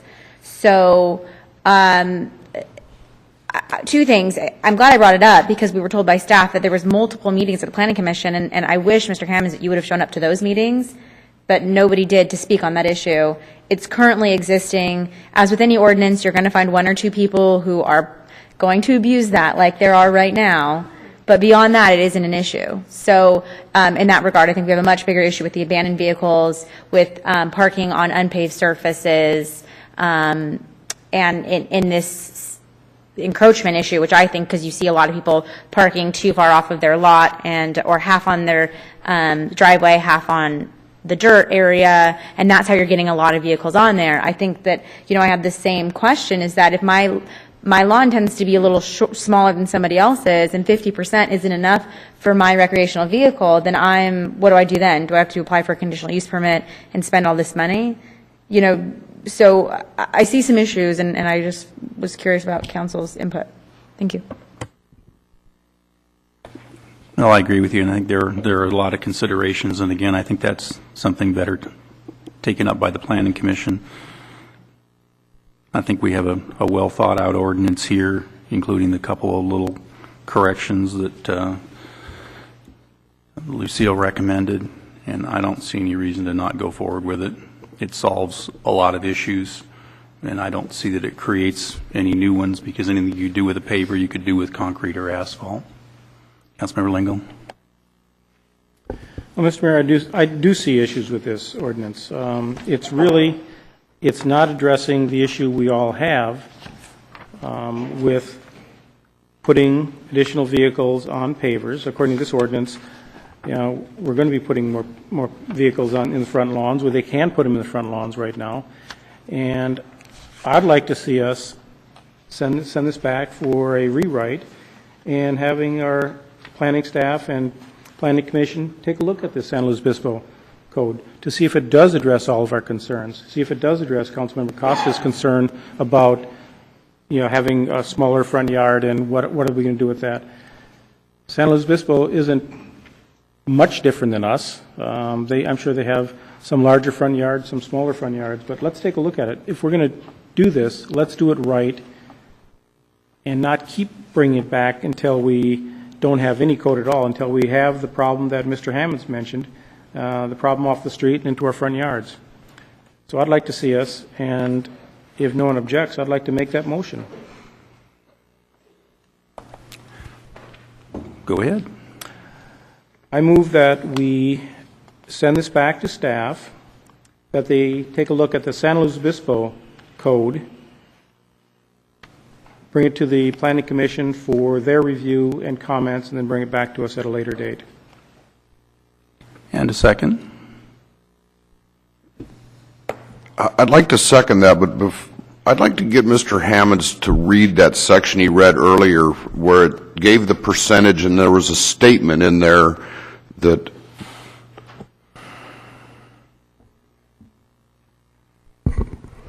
Again, Mr. Hammonds at the podium. Their ordinance number is 17.17.050, front yard paving. No more than 50% of any residential front yard, and then they define what the front yard is. Not to exceed 26 feet in width, may be covered by concrete or any other impervious material, including driveways, patio areas, walkways, or other landscape features. Exceptions to this standard can be granted through the administrative use permit process, should the proposed paving be compatible with the neighborhood. And that I believe, is a very good, clear, and understandable ordinance, because it allows the neighborhood not to be interrupted by, or not to be disturbed by, or not to have a nuisance created by this abundance of parking. May I have your permission to go a little bit further with this? I was very interested in the compatible with the neighborhood section of it, Okay. but As you go through these, I'm going to pass this out, because I think that if you look at the illustrations that are given in the San Luis Obispo ordinance, it's very clearly defined as to what they believe has, and I think they're very satisfied with this ordinance, and they've had it for several years now. And the images really help a lot, because they make people understand what it's an image to a word. I guess, and I'm seconding the motion here with this, but the other thing that I wanted to mention is that wait. It's all one document. is typically an encroachment permit in a developed area is very hard to get, because the parking that you want to encroach upon has already been accounted for. An example would be my shop. I have a double bay, single parking or single driveway to come in. I applied for an encroachment permit so I could have a double wide driveway to get into both bays, but that would have taken one street parking spot, where it would have pulled the requirement for parking on street parking would not have been met, so I wasn't able to do it. So encroachment permits in residential neighborhoods are not very easy to get, I think, is a true statement. I don't know if I understand that to be an encroachment permit. What I believe it is a permit to allow you to expand the area within your lot to... Yeah, the encroachment permit is to get onto your lot. Well, no, I don't believe that's what that is. I believe that that allows you to expand within your lot, not necessarily, for instance... Okay, thanks, Terry. Let's go back to the city engineer. He can explain that issue. So the widening of the driveway and the approach is what you need the encroachment permit for. Am I correct in that? Yeah, so if you're widening your driveway, you're encroaching in the city right-of-way. So any work in the right-of-way requires encroachment permit. It's true, you're not guaranteed that you're going to get a permit to widen your driveway. I mean, we have to go out and site-specific and look at it and make sure that We're not encroaching on your neighbor's property. We're not have too many access points on the street. There's a lot of factors to consider. So just because you apply, it's not a guarantee you're going to get a permit. And if you're on H or Ocean, you have to go through Caltrans. Yes. Okay. Yep. So now we'll have discussion. So what I would say is, I understand the concerns that you're all expressing, but the Planning Commission has spent months working on this, and this is 75 or 80% of the solution. I believe we should implement the solution that they've given us with the couple changes that Lucille mentioned so that we can get this part of it done. I'm very happy to let the Planning Commission look at this other issue, but I think it's a disservice to the Planning Commission and to all the people who came and offered testimony at all of those meetings, and I'm sorry that Mr. Hammond didn't have his idea at that point, and I appreciate the fact that he's bringing us the idea now. But there's a process that we go through, and we're up to this point, and passing this does not preclude us from doing something more later, but it does clear up these issues now, which I believe we need to do. Anyone else? Councilmember Costa. Thank you, Mayor Lynn. If this goes back to the Planning Commission, Ms. Breeze, about how long do you think that the process would take for them to do the analysis and provide the staff reports and bring it back to council for a final review and approval? At the current time, I would have difficulty giving you a timeline. As you're aware, we have no planning staff, and we are working with part-time contract staff, and we are currently recruiting, or we're beginning the recruitment for a planner, so it will really depend on how quickly we can get some staff move forward, especially the direction we've received from the Planning Commission is they really want us to move forward development projects where we have an applicant who is bringing forward some opportunities for improvement in the community, and the text amendments are more of a second tier priority for them. If the council directs that we do this first, then certainly that's what we would do. Is there another avenue in which we could approve the ordinance as it sits tonight and request an agenda item be added to the Planning Commission's agenda at a date to be determined to discuss this further? Or would you not suggest that?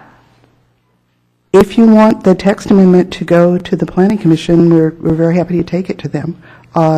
If you want the entire ordinance to go back, we can do it that way. If you want only that one portion to discuss the front yard setback and the amount of paving that can be done, that can be done as well at whatever the council directs. So my assumption is, though, the motion was made just for this portion of the ordinance. Is that correct? The motion was to return the whole ordinance to the Planning Commission. Correct? Okay, Councilmember Holmdahl, or I'm sorry, Costa, you done? Councilmember Lingle, I do have a question. It's not your intention to disallow somebody to pave their entire yard if for the simple fact that they want to pave their entire yard. It's for the paving of the yard to be utilized as storage for vehicles only, or for not necessarily just, motorized vehicles, recreation, all those kinds of things. Actually, it is my intention to prevent them from paving their entire yards. I don't think it adds to the value of the surrounding property. If they have it paved, what else are they going to use it for other than parking vehicles? I guess my question would be why is it up to you to decide that? I think that as a private property owner, you should have the right to decide that. And in addition, it's somewhat frustrating that government gets bogged down for this exact reason, that we have meeting after meeting, and I know that there's always additional information to consider. So I'm a little frustrated that we've gotten this far, and now we're talking about taking even more staff time with the limited staff that we have to consider this. So that's where I stand. I am going to vote against the motion. Councilmember Holmdahl. Yeah, I have some of the same kind of considerations, especially sending it back to staff. We got enough on their plate already. But I would like to go ahead and have them eventually look at the San Luis ordinance. Let's keep with it. The way it sets right now, you can pave, asphalt your whole front yard. And pavers is the only thing we were really talking about the last time, and we wanted to make sure the pavers were put in that would met the standards we need, because you just can't lay them on top of the ground and hope they won't fall apart, and that's what it is. So the gentleman told us exactly what we wanted to do. I have a hard time voting to send this back to the Planning Commission, because that's one of the things the council has done several times in the past, not only this one, but when I was on before, and then it would get staff bogged down. I think they've done a good job. What I would like to do is, and it's all considered how the motion goes, is that they do have a hearing and go through that ordinance and have any of those suggestions that could be added to the existing one. Do you want to read the motion? Any other discussion? Okay, you want to restate your motion? No, I'm going to leave the motion as it is, and I'm assuming... No, just for the record, tell me what your motion is. Okay. You don't need to change it, I just need to know what it is. I move that the ordinance be sent back to staff to consider the San Luis Obispo ordinance, sending that recommendation to the Planning Commission so they can bring us a rewrite of the ordinance with any part of the San Luis Obispo ordinance that they feel appropriate. Okie doke. And no other discussion? Could we vote, please? And that fails 3-2. Okay. Let's see if I can make one that'll get everybody going in the together.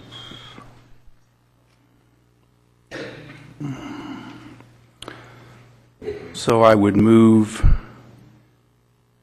waive further reading, introduce ordinance number 1590 sub 13, approving the text amendment TA 12-05, amending the City of Lompoc zoning ordinance chapter 17.112 parking regulations, and assign the Planning Commission to review the San Luis Obispo ordinance with regard to the percentage of front yard that can be paved for any purpose, and return a recommendation to council. And I'd be looking for a second. Mayor Lynn, I'd second that, but I'd like them to also consider, I think the graphics are actually very helpful, so I would like them to consider that as well. Absolutely, I agree. And just for the record, that's what the amendments that were suggested, adding those few words? Yes, and that includes adding the words that Lucille said. Several places, yes. Fixos. They're not typos, they're not wordos, they're fixos. Okay, and I need a second for that. I'll second the motion. Okay. Is there any further discussion? Could we vote, please? And that passes 4-1, thank you. And we'll take a 5-minute, I'll make it a 7-minute break. Maybe there might be a line at the restroom.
Find a seat.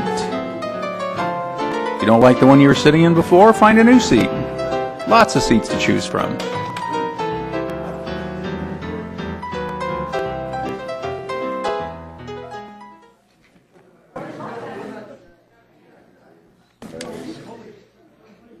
Yep.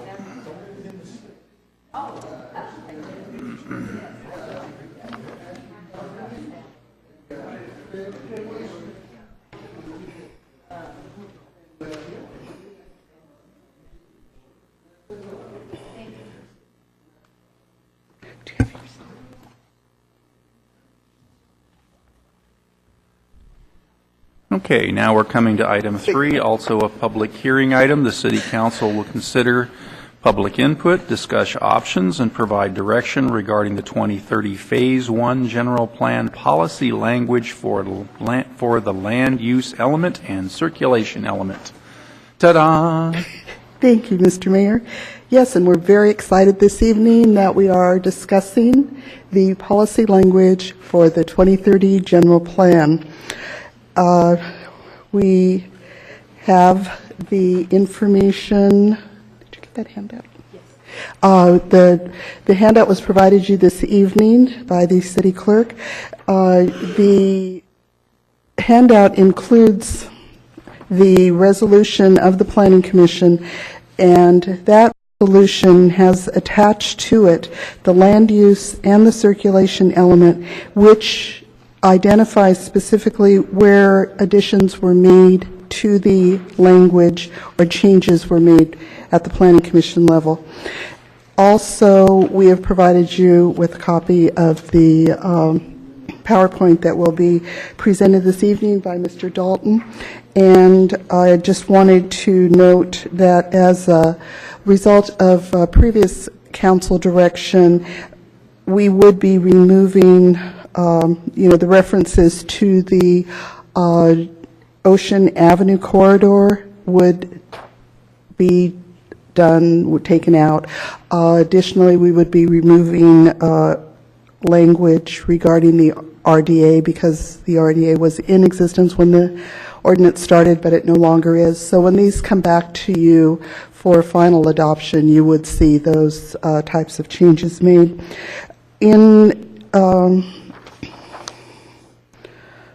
I think that will be all that I really will say. Mr. Dalton will go over the rest of the language changes, and so I will introduce Mr. Richard Dalton with Rincon Consultants, and he will go over our policy language with you. Thank you.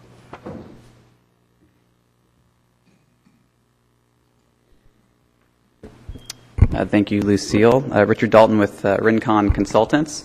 Good evening, Mayor Lynn, members of the City Council. Just have a brief introduction that I'd like to provide, and then would like to move on to discuss the policies of the land use and then the circulation element. Kind of have it framed by goal, and we'll be providing a summary of the policy direction that follows each of those goals. It's not meant to be a comprehensive summary. There's obviously a lot of nuance in the specific language in the policies, and don't mean to gloss over any of that. If you have any concerns about specific policies, I would recommend that we just kind of take them as they come in the order that they're presented in your staff report. So we've received a lot of good direction to date on the expansion areas, the zoning consistency issue, and now we're moving on to the policy language of the land use and circulation elements.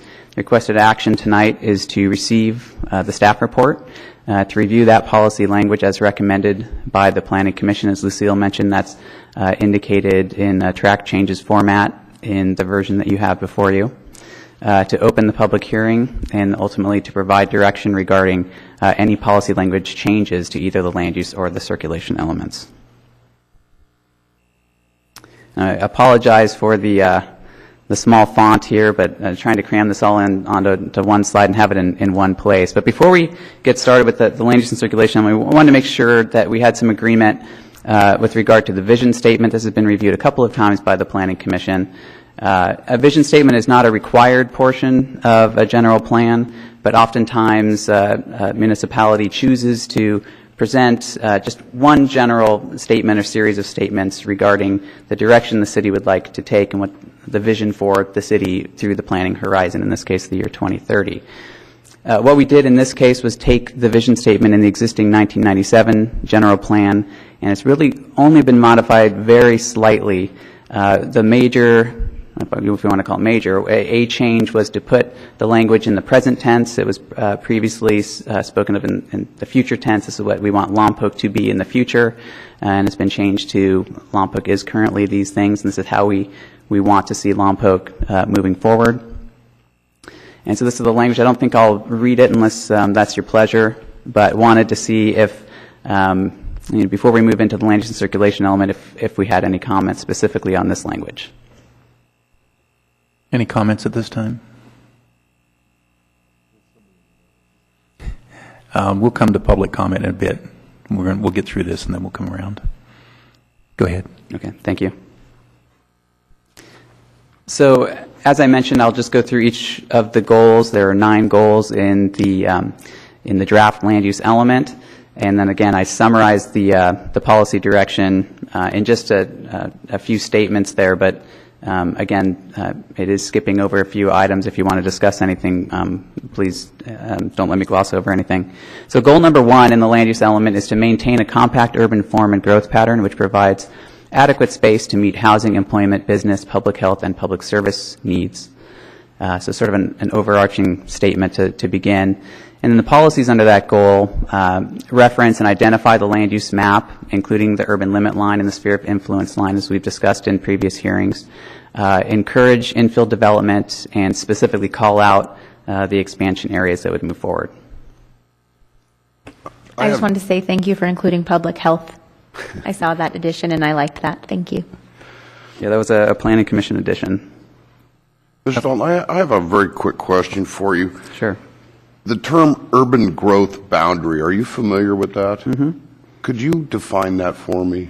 Generally, when an urban growth boundary is referred to as the ultimate future city boundary through the planning horizon.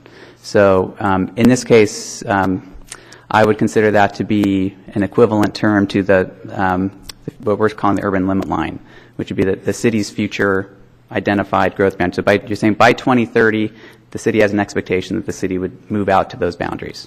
So the urban growth boundary, isn't there also something in there where the city would never have the provisions to expand beyond that, i.e. there's not provisions to run electricity, sewer, roads, et cetera, that is actually sets a final growth boundary for the city? Well, it would set an expectation for services as well. But consider that the general plan is more of a constitution for growth. It's a general policy document. It can be revised several times a year. So if there were a specific development project to come forward, although you set an expectation about that boundary, it could be considered on a case-by-case basis. Okay, thank you. Okay, so are there any comments on the policies that fall under this goal? We have policies 1.1 through 1.7.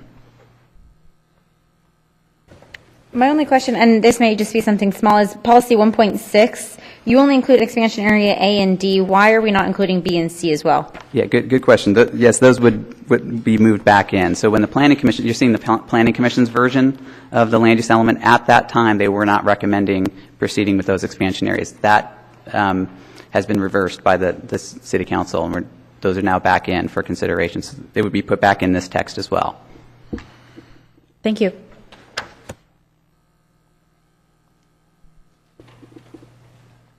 Okay, I'll proceed to goal 2.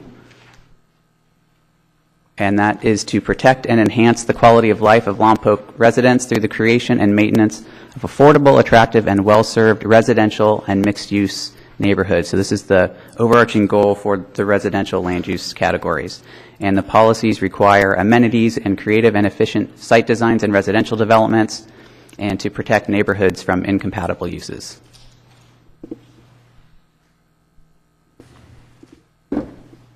And again, I know we've talked about this in the past, but could you just briefly touch on the shall versus should discussion that took place here and what the changes were?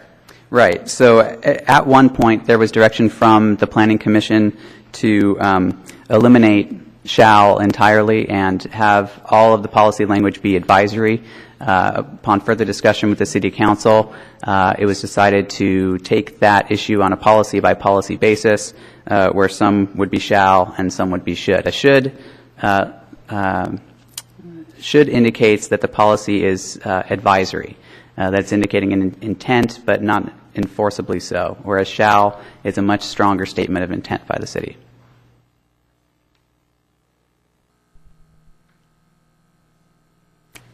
So any comments on this goal or policies 2.1 through 2.4? With regard to 2.1, I understand the philosophy of it, and I don't disagree, but Lucille, do we create an issue that's going to be difficult with infill projects?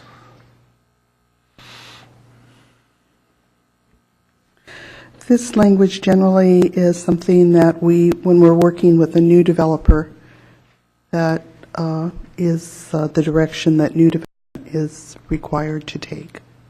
Well, for instance, if we had a good example might be the 100 block of South 3rd. We have a project there that's had various thoughts of how it was going to be. It was going to be apartments. It was going to be condos. I don't know what it's going to be now. Would a shall here cause them some difficulty because it's not serviced by a bike lane, for instance? No, it shouldn't, because what their requirement is, they will have to provide amenities. And in some of the developments that were there, they actually they're going to be providing bicycle storage. So there's other code provisions that are going to come in and require them to do things that will be consistent with this. Okay. So you don't view this as an issue for an infill project? No, I don't. Okay, thank you. Mm-hmm.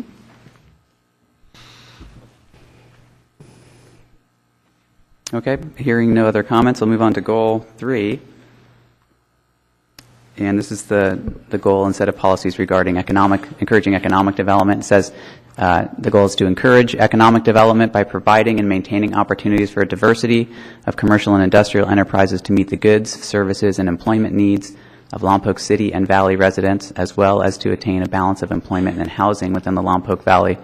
And then the policies that fall out of this goal encourage mixed-use development, protect industrial and commercial areas, and have various other support that encourages economic development.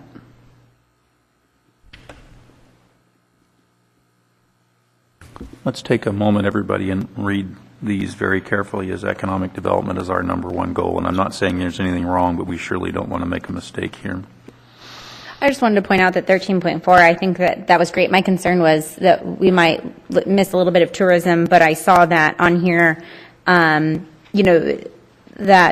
offer incentives for new development, that provides substantial benefit to the community, and part of that includes generation of increased transit occupancy tax or promotion of Lompoc as a visitor destination. So I was really glad that that was maintained in there, because I think that's very important. And also, as we continue to see the enhancement of public health. So I was really satisfied with goal number 3 and the policies therein.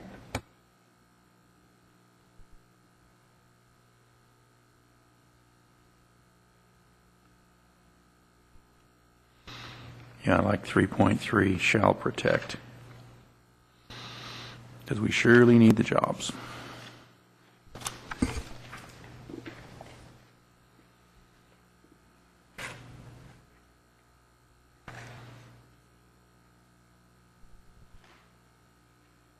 And I have a question. I understand that I think it's a different context, but I know the two can be confused. The use of the word redevelopment. Mm-hmm. My assumption is that's the most basic sense of the word and not the sense of this financial assistance that used to come through an agency called redevelopment.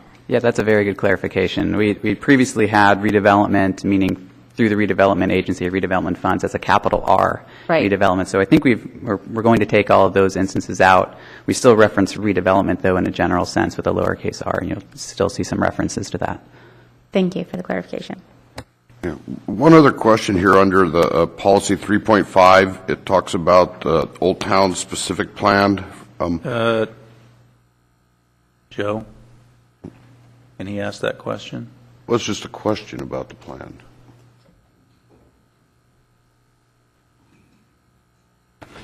It will depend on what the question is, so. Go over and tell him your question before you ask it, please.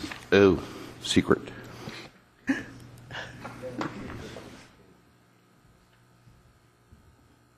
Everybody get a picture of him whispering in Joe's ear.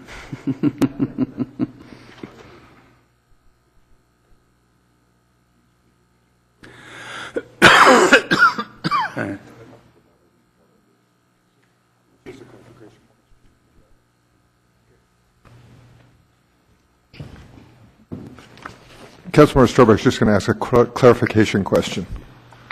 Just a clarification question. It mentions the Old Town specific plan here. Part of the adoption of this, is that going to be to bring the current boundaries that they've had discussed in Planning Commission, that's going to be incorporated under this policy here? I.e. the shrinking of the Old Town boundaries? That has not been formalized by the Planning Commission at this point. They have not made a firm recommendation. They're in the process of reviewing that plan at this time. But if they did make, let me rephrase it. If they changed it to a new area, because this references the specific plan, whatever area the specific plan covers would be what this covers. Precisely. Okay. That get it for you? Okay. So as I was looking, I think I caught one that I didn't catch. So some of them do have still the reference to the funds, and some do have the capital R, or some don't have the capital R for redevelopment. And so I just want to be sure that in the future copy, because this is how you said the Planning Commission originally reviewed it, that those would all be corrected. Yes, we'll be taking another pass through this to clean that up. Thank you. So there's, just so you know, there's just for your personal note, there's 3 in this section as I see it. Thank you. Does policy 3.8 have to be there? It's at your discretion. Actually, I'd take out the word consider and I'd just say the city shall. Or should. I mean, don't we do that indirectly because that goes into the general fund and we provide a contract to the chamber for services that promote tourism? Yes, but this would make it a policy going forward. Now it's just what we've always done. Mr. Mayor and the council, I would suggest you leave it this way, just so that we don't somehow create some record that it makes it appear as if it's a special tax, that then if you ever wanted to do anything with, you'd have to go for a 2/3 vote kind of thing. Got it. I stand corrected. Anything else on goal 3?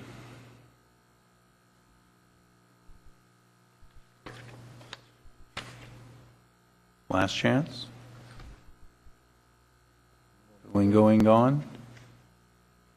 If you're ready to go to goal 4, raise your hand. All right, let's do it. Okay, goal 4 relates to public facilities and services, and it's simply to provide and maintain high-quality public facilities and services. And then the policies under that goal provide for sufficient supply of land for community facilities and institutional uses, allow for development only in areas with sufficient public services, and to require that annexations do not negatively impact city fiscal health. That's a new policy that was not in the previous version of the general plan.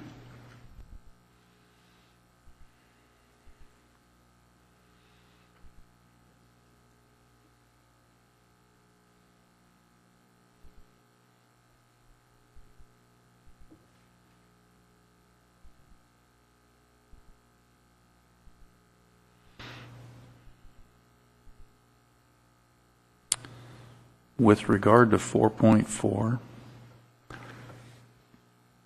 does that cause us any grief if we wanted to extend the western end of the runway?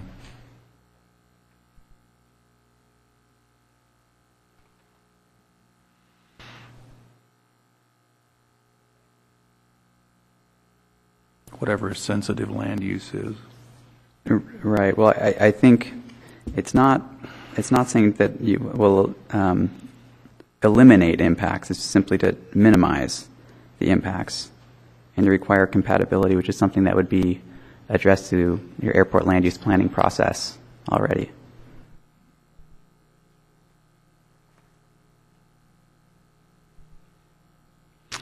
I guess that one's, I'm not very comfortable with a shall, because I don't know what kind of a road that takes us down. And if I recall correctly, this is one that has been discussed in the past at Planning Commission. As Back to the and forth appropriateness both of ways many shooting times. Mm-hmm. Yeah, personally, I'd be a lot happier with a should there rather than a shall. Just because I don't want to create a problem. And I do want to create a longer runway when the opportunity comes along, and I'm sure it'll be before 2030. How does everybody else feel about that? Mayor Lynn, I'm actually going to disagree. I recommend we maintain shall. I think we really need to be sensitive to limiting the impacts there, and I think that what we're doing is we're essentially saying we're going to meet this standard, which we have to fulfill most likely anyway, in the other requirements. Dwayne? I can go ahead with the shall because I'd rather see it there instead of a should. Okay. Dirk? Yeah, I think shall there. It's a positive, absolutely have to do thing, and so I'll stay with shall. Bob? And the shalls have it.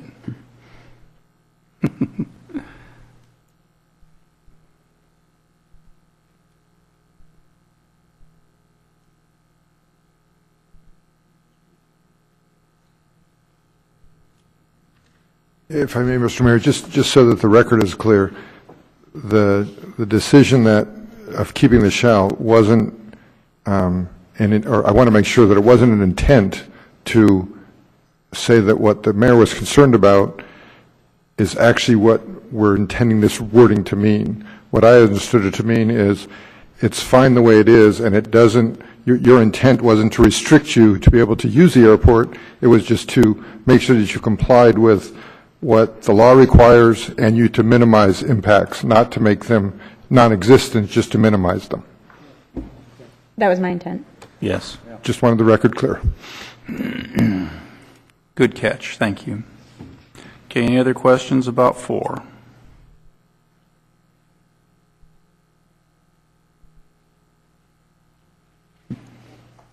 Everybody's still got their nose down. Turn your nose up when you're done with 4. Okay. Number 5. Okay, and number 5 goes over some of the same ground that the conservation element and open space element will go over, but specifically relating to the open space land use designation. The goal is to protect the city's and Lompoc Valley's natural resources, and the policies under that goal are to maintain open space designations for the areas with significant natural resources, protect areas of prime farmland, preserve visual quality, and encourage development on areas without steep slopes. In 5.2, we've got to unwind the current strikeout.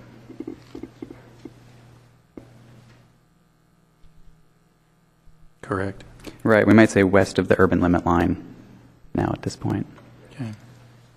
That seems most appropriate.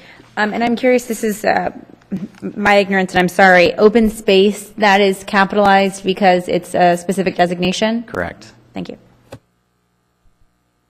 It's a thing.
Any questions on 5? Okay, moving right along. Number 6. And Goal 6 also relates to the open space designation, but commonly the other application of that designation is for hazards areas. So this goal is to protect the community against natural and man-made hazards, and the policies are to maintain open space designations for areas with hazardous conditions and to require notification for areas in the airport safety area. I'm sorry, say that last sentence again. So the policies include maintaining open space designations for areas that have hazardous conditions that aren't suitable for development, and also requiring notification to property owners in the airport safety area. I'm sorry, physical conditions of the property, i.e. too steep a slope? Mm-hmm. Okay. Yep.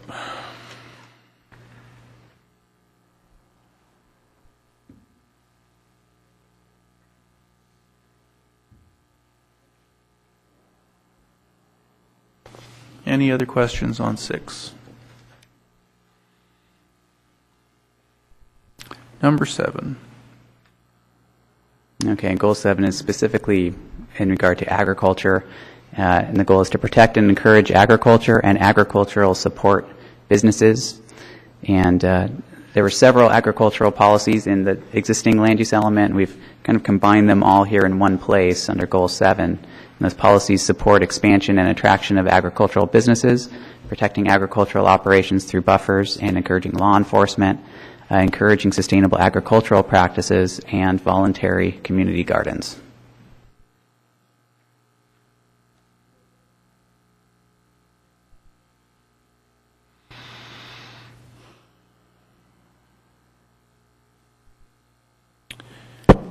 Okay, Joe, on 7.5,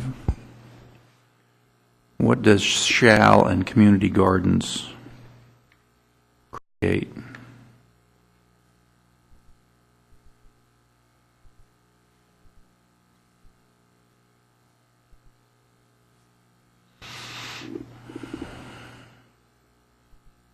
And I'm not opposed to community gardens. Matter of fact, I dug the post holes for the one we have now. I'm concerned about creating an entitlement.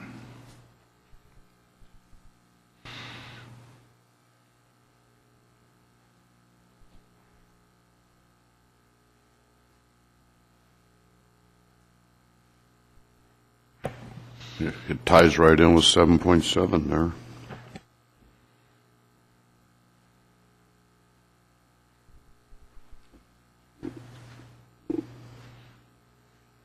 Mr. Mayor, I'm not sure Joe realized that the question is directed to him.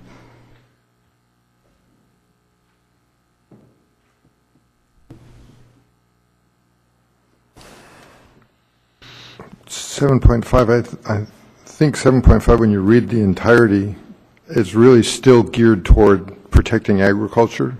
So it's not, the intent isn't to protect community gardens as much as it is to have that be one of the ways that you could choose to assist with protecting agriculture.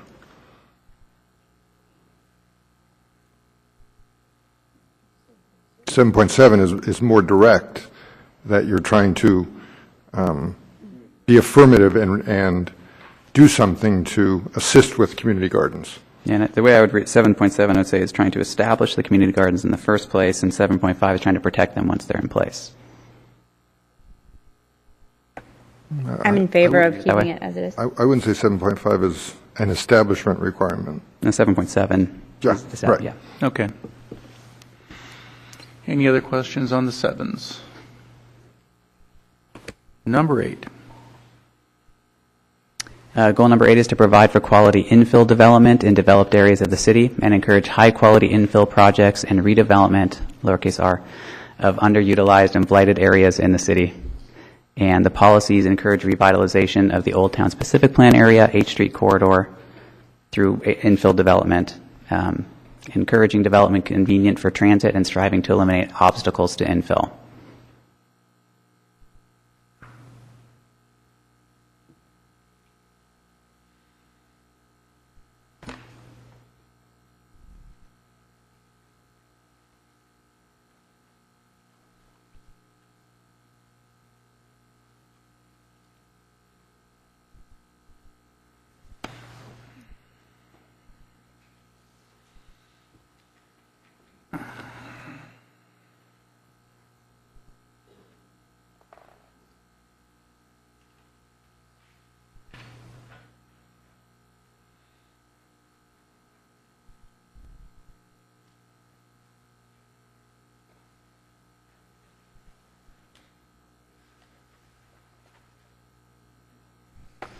This may be too much for this discussion, as it is a larger policy decision. I do see that 8.9, I think, is great. The city should strive to eliminate regulatory obstacles and create more flexible development standards for infill development. But I'm wondering if we need to take that step further and suggest that the city looks for incentives for infill development as well. A more proactive approach as opposed to waiting until it comes to us and trying to help with the process, but really trying to promote this idea that there should be infill and figuring out ways to incentivize that somehow. So policy 8.11 might get you part of the way there. Okay, I'll take a look. Yeah, I think 8.11 gets exactly what you asked for. How's that about service? You asked for it and you got it.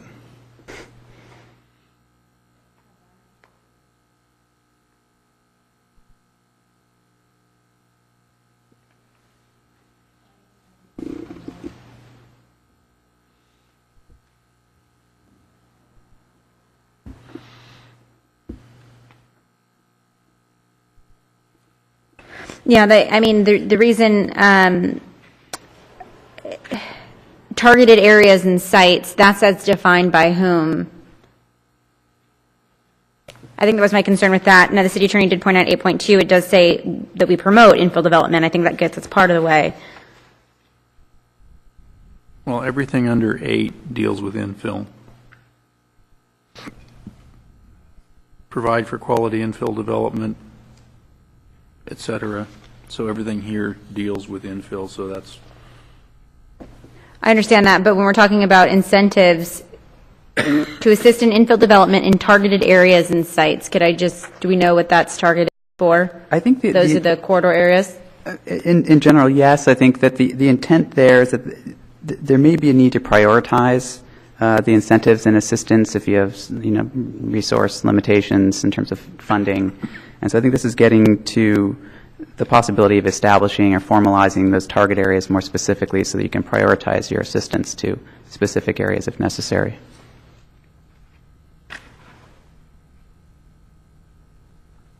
Thank you.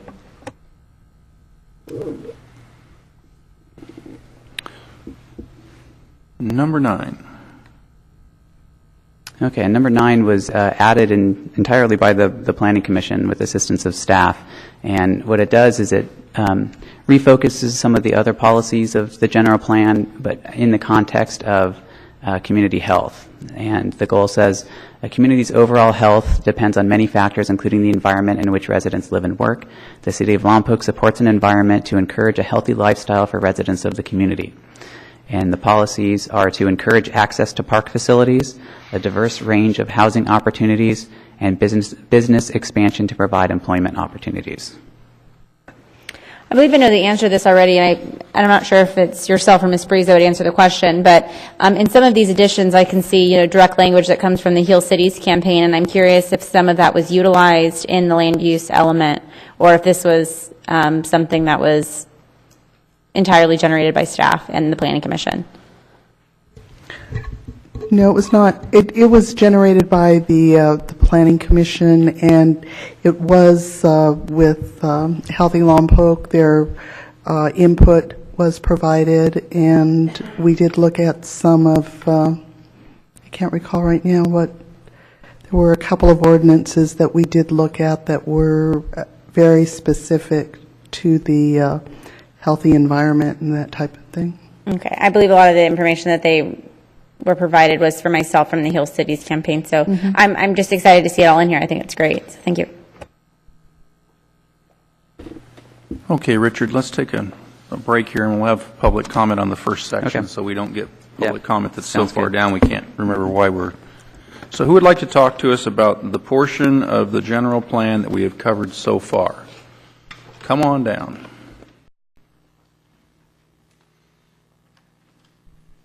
And just state your name for the record.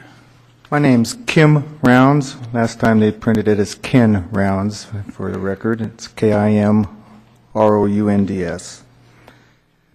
Council, I'm a little confused about this, and when I get my notice in the mail, I come down to the meetings and I'm playing catch up and only have 5 minutes to express my concerns, whereas the city and government has days and days and days. You guys have many meetings, I'm sure, and the Planning Commission's hard at work.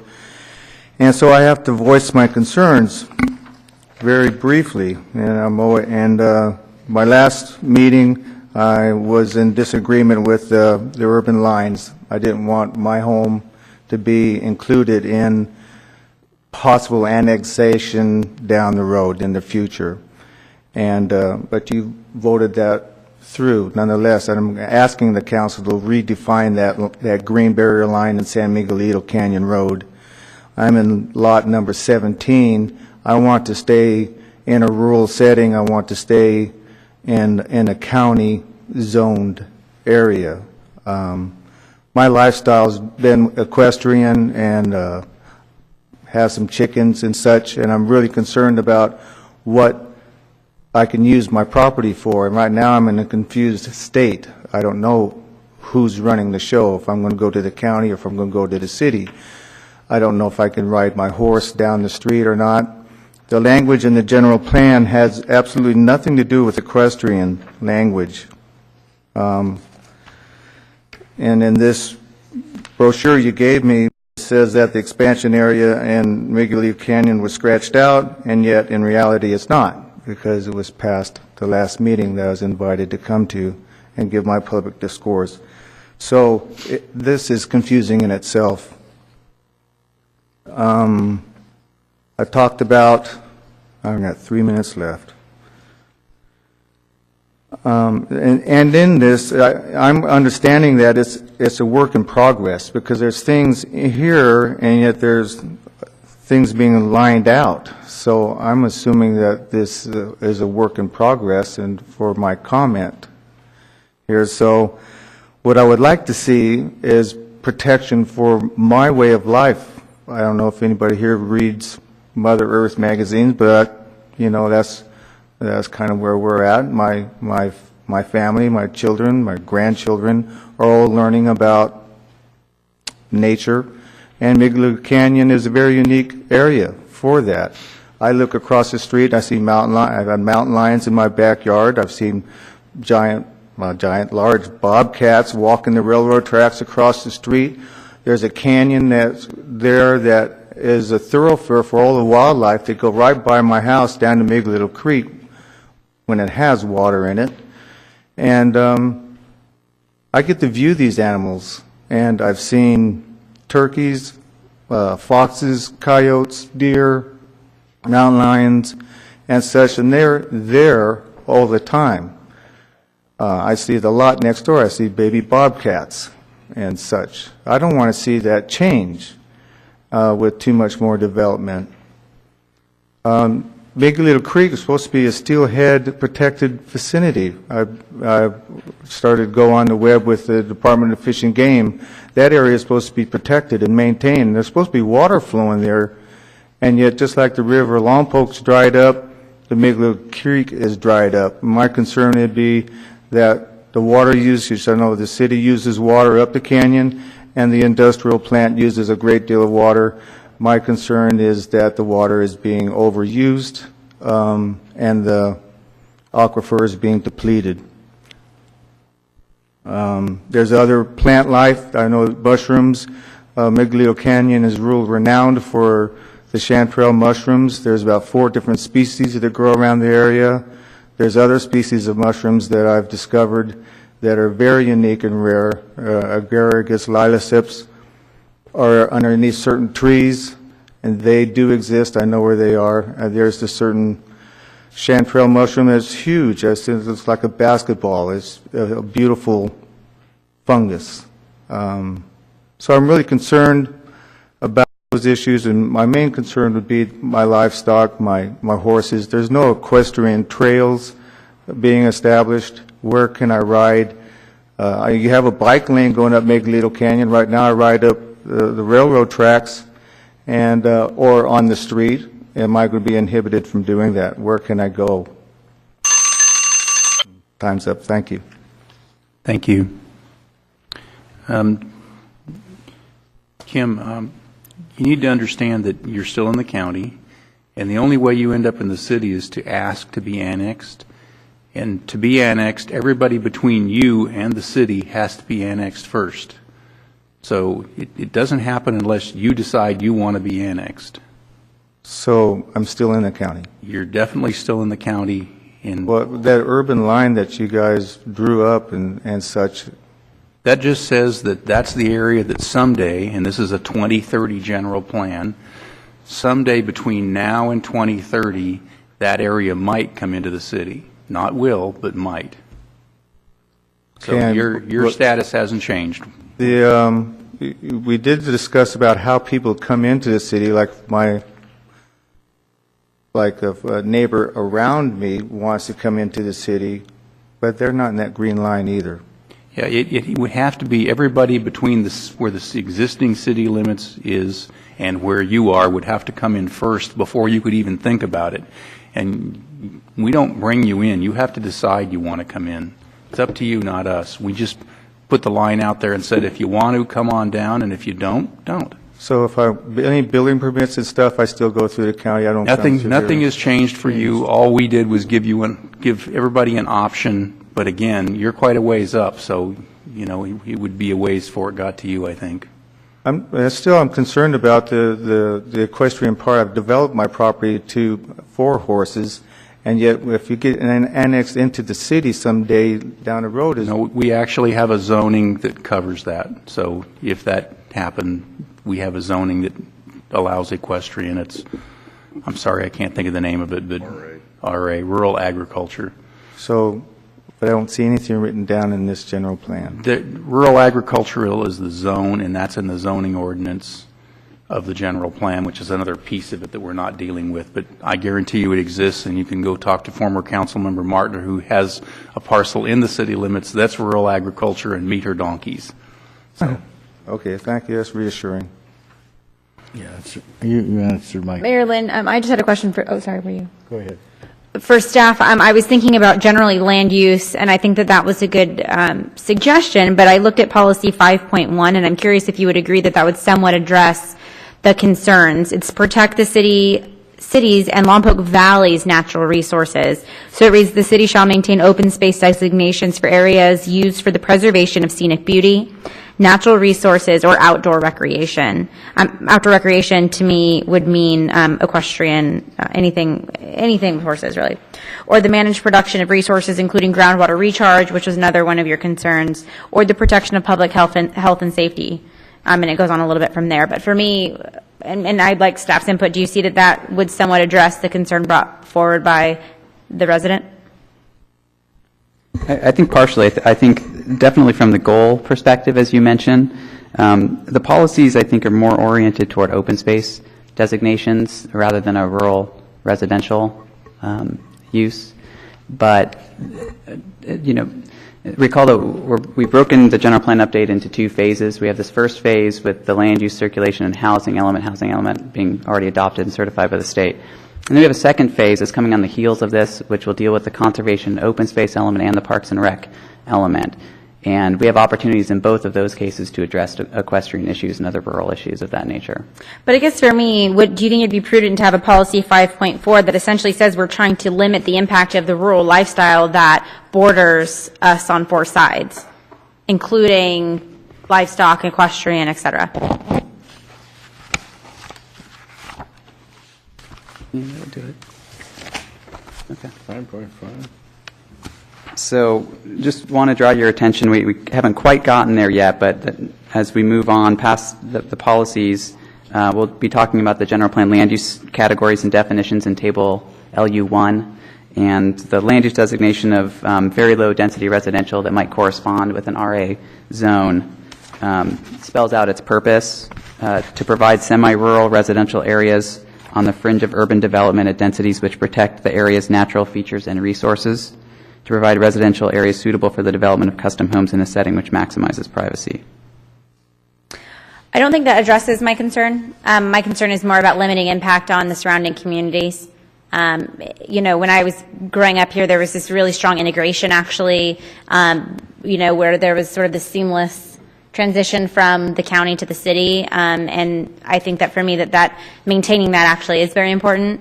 So I don't know if council sees it as prudent as including policy 5.4, but I would put forth an idea that perhaps maybe it might be worth it. I think that it would fit within the goal of protecting the city's and Lompoc Valley's natural resources, because I do think that the surrounding communities would be considered a natural resource. But, that's going to be up to council's discretion. I know that generally the policy is focusing on the city of Lompoc, but we're talking about Lompoc Valley as well, and so I don't know if I'm getting my argument across or not, or if there's any questions. But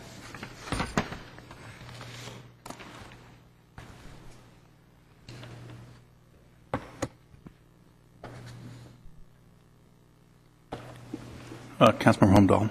Yeah, I was just going to say, I think that the one thing that as soon as things get down, the zoning and what can be used in that Magdalena Canyon area should be put together in a package. And when the council adopted the limit line going around that, we said it was going to be rural agriculture.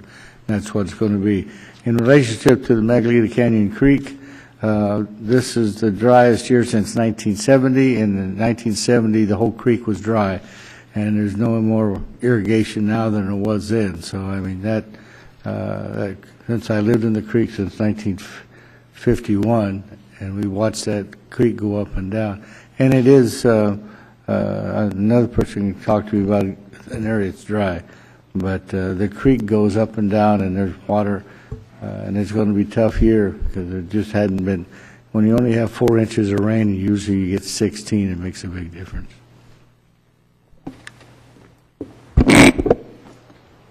I was going to finish with oral communication. Anyone else want to talk to us on this subject? Okay, close that and come back. well, I'll just reference goal number 7, where we talk about working with the law enforcement agencies from Santa Barbara County. We talk about agriculture that's actually outside the city limits. So I don't think this is a really far-fetched idea. We're just talking about preserving. I'm sorry. I know, it says you're off. That was very weird. Preserving and maintaining the relationship we have with the properties, I guess, to the north and south of us, not just the east and west, as the east and west is delineated in, but the north and south is not. That was just, I think the statement is prudent. And so are you thinking for the policies, for the parcels on the urban fringe of the city, to have a control or a buffer about that land use pattern on the urban-rural fringe? Are you talking about a policy of some sort for encouraging certain activities outside the city limits that are in the county? No, definitely not trying to encourage anything outside of the city limits. I'm just encouraging policy 5.2 is the city shall protect prime agricultural lands east of the city and west of, you know what I mean? So we're talking about property that's outside the city limits in that policy. So I don't understand why we wouldn't be able to have an additional policy that just says that there needs to be some awareness that we limit our impact on the rural lifestyle that takes place, particularly to the south of our city limits. That's all. Well, I think maybe because the Megalito was not included once before when this was developed, probably there was not a policy statement with regard to the South as a result of it not being included. So, and I agree with your concept. I don't know where it should go or what the words should be, but maybe we could task staff with, I think the idea, the way Dwayne said it, is we don't want to interrupt their rural lifestyle, and we could task staff with including the appropriate wording in wherever it best fits, and I wouldn't pretend to know where it best fits, but I'd be in favor of that.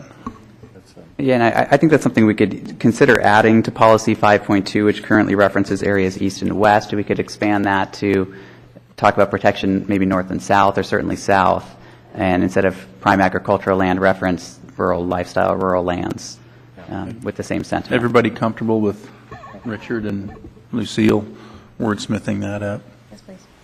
Okay. Bob, you okay with that? Okay. All right. So we've closed our oral communication on this portion, and now we're going to go on to the next section.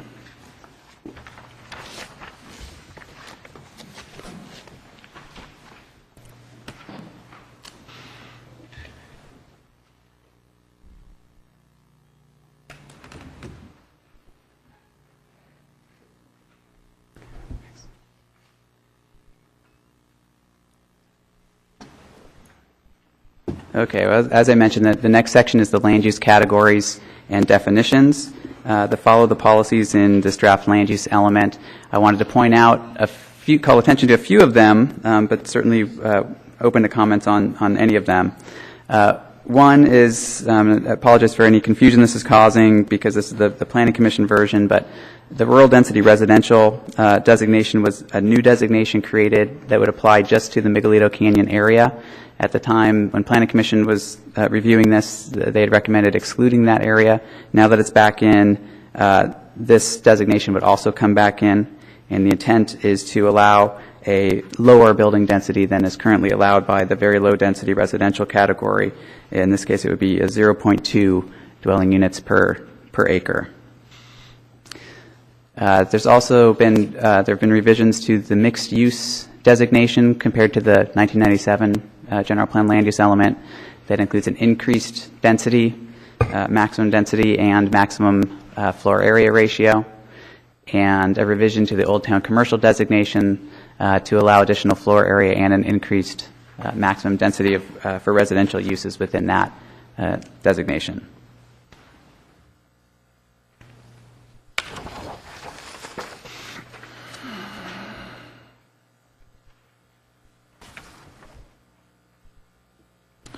Okay, with regard to mixed use,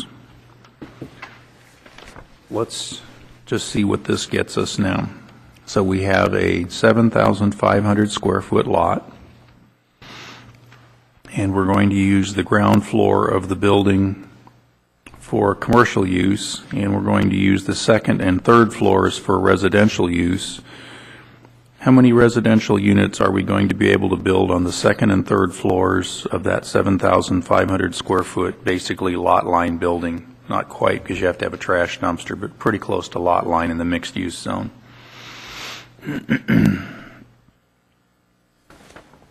Okay, well, we have a mixed use allowable floor area ratio of 1.0. So with a 7,500 square foot lot, we'd be talking about a quarter acre worth of development. We'd have to back into it, but 25 to 50% of the floor area could be attributed to residential. So of that floor area of 7,500 square feet, you could have half of that residential. No, it's going to be a multi-story building, so you're going to have a ground floor that's commercial and a second floor that's residential. Okay, so and then it allows for a third floor, so then you have a third floor that would be residential. Mm-hmm. Just tell me what that gets so I can determine if this is going to make it viable to build anything. And obviously, a large portion of the ground floor is going to be your parking. Let me see if I can get a...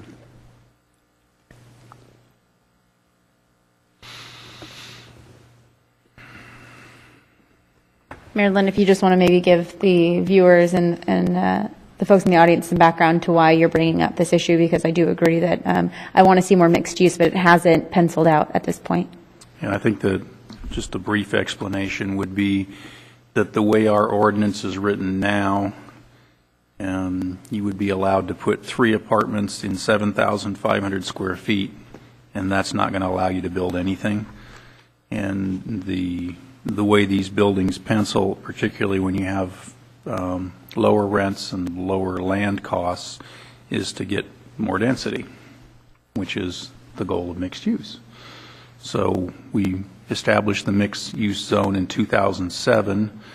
We put 120 parcels in it, my best remembrance, and to date not a single thing has been built because nothing will pencil. So admittedly, this is a rushed calculation, but I'm getting 7, so roughly double the allowable capacity. If you said 3 would be the current. Okay, so then it's the same problem because now you're going to build 700, 800 square foot apartments on one floor and nothing on the third floor. Or you're going to build a bunch of 1,800 square foot apartments. Yeah, which is never going to happen. So the first question we need to ask ourselves is, do we want to have 3-story mixed-use buildings? And if we do, then we need more density, and if we don't, we probably still need slightly more density. Seems to me the average apartment is like 750 square feet. Is that where it is, Lucille, for a two-bedroom? Do you remember? Or Richard, either one? Yeah, Yeah, that sounds about right. roughly somewhere in that area for a two-bedroom. I don't have that right with me. But we did increase the density, and that we went to 44 dwelling units per acre, and that before it was 21. So we basically doubled it and changed. But the question still remains for the council: do we want three-story mixed-use buildings? And if we do, then this is nowhere near enough, and we need to specify a standard for a two-story building or a standard per floor or something. And if we don't, then it's still not quite enough. Richard, you're probably better at this than I am. If you were building 750 square foot apartments, then you'd have another, would you have 100 square feet per apartment for hallways, et cetera, so 850. So this probably needs to be about 10% more to work out about right. Would you say you were at 950? Roughly, yeah. I think that's probably in the ballpark. So it probably needs to be about 48 dwelling units per acre to pencil right. And then the council needs to make the decision of whether they want three-story buildings or not. And Yeah, the 48 would only pencil out still if you, I mean, obviously the developer could choose to do less, but that's sort of the concern here. I mean, usually they would, right, they would have, multiple options, 1, 2, 3 bedrooms, so maybe they would fit it within this. But that's still under the assumption, Mayor Lynn, that you're saying would be a two-story and not a three-story. For me personally, I've made it very clear, I'm a huge fan of mixed use. I've seen it used successfully in multiple cities. In the right areas, it can be really fantastic for infill for the city, driving a lot of commerce to the businesses that are in the close proximity. So I'm more than fine. We put a cap on how many stories you can have, I believe, in some of these corridor areas. you can't go above 3 because of the building height restrictions. So. Right, so you're never going to get more than 3, which I think is appropriate, so I'm okay with that. But I'm curious to get some staff feedback on this. Do you understand where the argument's coming from, and do you have any recommendations of how to handle that? I think so. The other thing you might look at is on the requirements for the total percentage of floor area for residential. We have currently limited to 25 to 50% residential. And so what I'm hearing the concept being is a 3-story with a commercial on the first floor and then 2 additional floors of residential. So I think you need to address it both ways. In other words, it needs to be addressed based on the number of stories. Mm-hmm. And obviously, 50% is going to work just fine if it's a 2-story, but then if it's a 3-story, it would be 33% commercial, for instance. And it actually wouldn't be that because you'd be burning up most of the ground floor for parking. Unless you did off-site, which we do allow in our ordinance. We allow shared off-site parking within 300 feet. Well, what we might do is if you tell us your concept for what you would like to see in terms of, you get specific on the floor area ratio if you want to, but if you let us know the building height and the other limitations you see, we could return with the specifics here. I don't see any building height over 3 stories. I mean, technically in Lompoc you can build 3.5, but I don't think that's viable from a cost standpoint. And you'd probably be into the water table in a lot of places in town. So let me ask this question of the council. With regard to the mixed use area, is everyone comfortable with the 3-story building height? No more than, yeah. No more than, yeah. And then is everyone comfortable with 2 floors of residential? The original discussion was, when this first started way back in 2005, it was ground floor commercial, 2nd floor office, 3rd floor residential.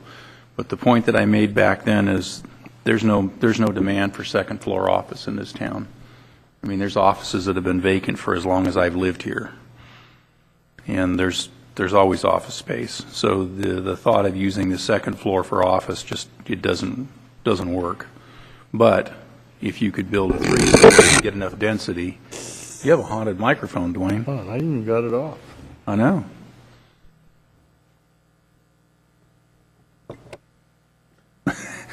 It's haunted. Whatever you did, you fixed it. Good job. You're into the AV tech now. I think you would, in realizing that, some of the apartment buildings, they might want to put in some, loft is not the right word. What's the other word for that kind of? Studio, yes. And then they might have a percentage that would be 3-bedroom. So I think if we use the 2-bedroom, maybe, is that kind of the median that's generally used?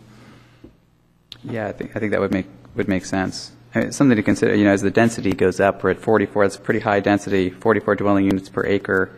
What's the minimum size of a unit that you... Well, we have a minimum in the code. I think it's 750, isn't it? It's smaller for a studio. Yeah, but for a 2-bedroom, wasn't it 750? For a 2-bedroom, that's about right. And I think, to your point, if we do look at this floor area ratio where we would allow residential on the top 2 floors, provide the option either way, if someone perhaps had a need for some office space, they could propose it that way. Yeah. But there's also, there's SROs, there's a number of different types of housing that generally fit into a mixed-use proposal, and that's why we thought the 44 was a pretty good density to provide a number of units that would pencil out. So we can do some work on that language, perhaps understanding what your concept and concern are. I think you need to go to about 48 to make it work, but if you work backwards from 750 square feet and just came up with a number that made that work on a per floor basis, I think that we'd actually get something built. I think that it should also, I don't think we should limit the commercial use. Is it a spider? Oh, okay. It's okay. We've all been there. I don't think we should limit the second floor commercial use to office only. I think that, if you have a commercial use that wants to use first and second floor and you have a residential third floor, I think that should be just as acceptable. Now, my question would be is, as it's stated now, you could still use 25 to 50% of the ground floor for residential. Do we want to change that and limit that to only second and third floors, or do we still want to allow potential use of residential on that first floor? Because as it's stated right now, even if we went forward with what we're suggesting, you could still put 25 to 50% on that ground floor. Is that correct? I don't think we're prohibiting it. Right. So, you think that's okay? I don't really necessarily have an issue with it. I just want to make sure that we're understanding that technically you could get a building that's 3 stories and 50% of the first floor is commercial and the rest is residential, and that could go in a commercial corridor area. You have to be aware of that. That's the only, that may be pushing the limits of fitting just a little bit. Well, the thing that's going to drive it, at the end of the day is parking, because you're going to have to get off-site shared parking.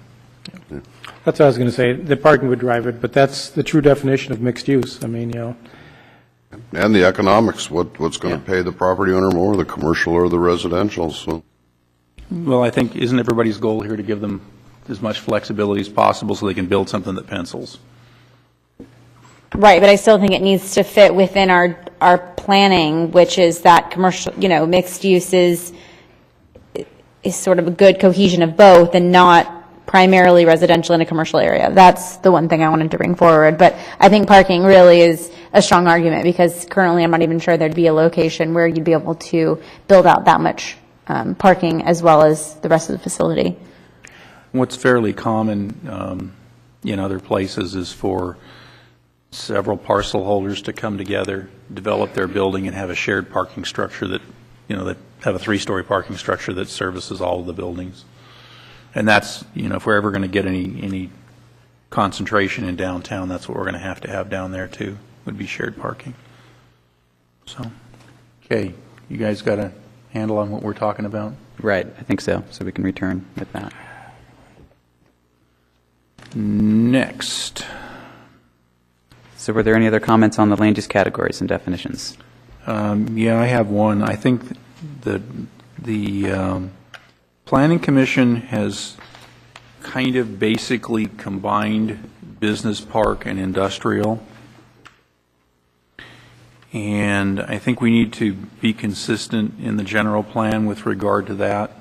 I mean, they're kind of getting in that direction where certain areas are designated with a set of requirements that are business parkish, and the rest of the areas are designated with requirements that are industrial.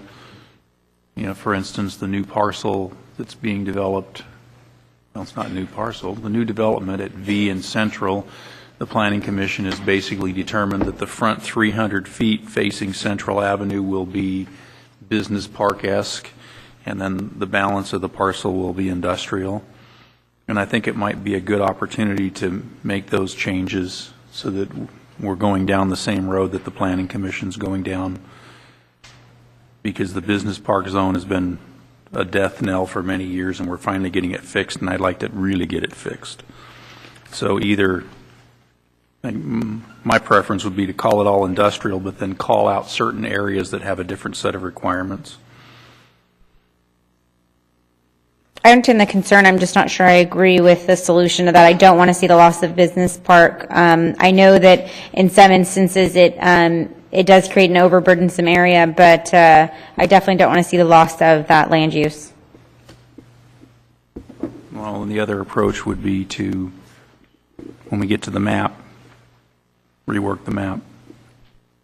This is just the approach that the Planning Commission took. I was in favor of reworking the map, and Ron talked me into going the other direction, so I'm just going down the road I was talked into. Councilmember Lingle. Mr. Mayor, I don't think you're proposing eliminating the business park zone. I'm just combining it all into one and basically having one zone, but having certain portions of properties defined that they would follow the business park rules, and the other properties would follow the industrial rules, which is kind of where we're at now. Yeah, I don't think I'm going to be in favor of that, Marilyn. Well, the advantage here, I think, is that the property that fronts Central, the first 350 foot of it would be the landscaped parking, everything that's required in the business park, where the imaginary street that would go through there now, everything behind it would be the industrial, i.e., you know, the behind the fence type compact, the parking requirements aren't there, and a much more efficient use of the land there. I guess the decision that we all need to make is whether we want to do it through this mechanism and say, instead of calling it industrial and business park, it could even be a third term, I don't care. And then saying, if you're within this set of, if you're within 350 feet of Central Avenue, then you follow this set of rules, and if you're everywhere else, then you don't. And, or when we get to the land use map, we just draw the lines differently, and we change some of the areas that are now business park. This is only a unique area here, too, that we're talking about, basically the Central and V area with this business park industrial, because isn't this the only zoning we have for business park? No, right now? We've got let's see, let me try and see if I can get them all. We have the Grefco property. We have the area back on Commerce Court where Raytheon is. So on one side of the street we have a RV storage lot that's not screened. On the other side of the street we have business park buildings. And then the area where Pally Wine and Denmat and that's all BP. And I don't care which approach we take. Like I said, I was in favor of one approach, and I was convinced that the other one was easier. So,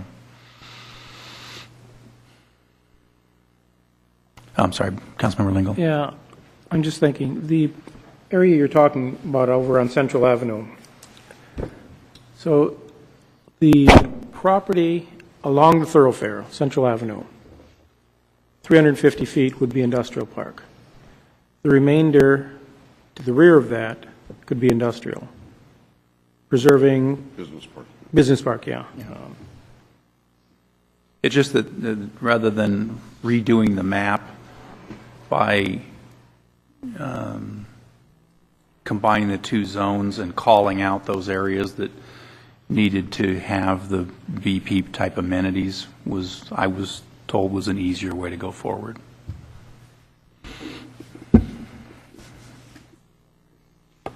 What's easier? My input would be if you have a specific area in mind where this applies, that it'd be easier to change it on the map and just specifically indicate. See, I was right in the first land place. Okay, when we get to the map, we'll fix it. Okay. Good enough. Thank you. What else on here, guys, gals?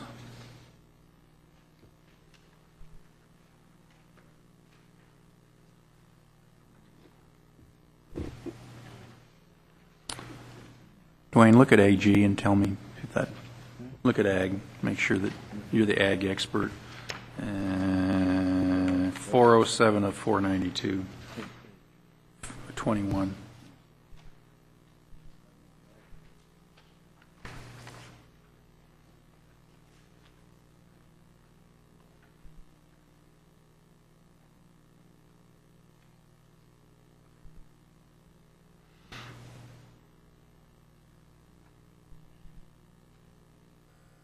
You know, there's a problem there because it says areas outside the urban limit line. Because it could be inside or outside. Ag, page 21.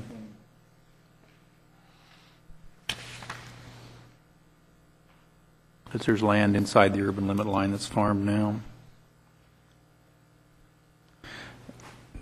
Also, it says that land category must be a total of at least 20 acres in size.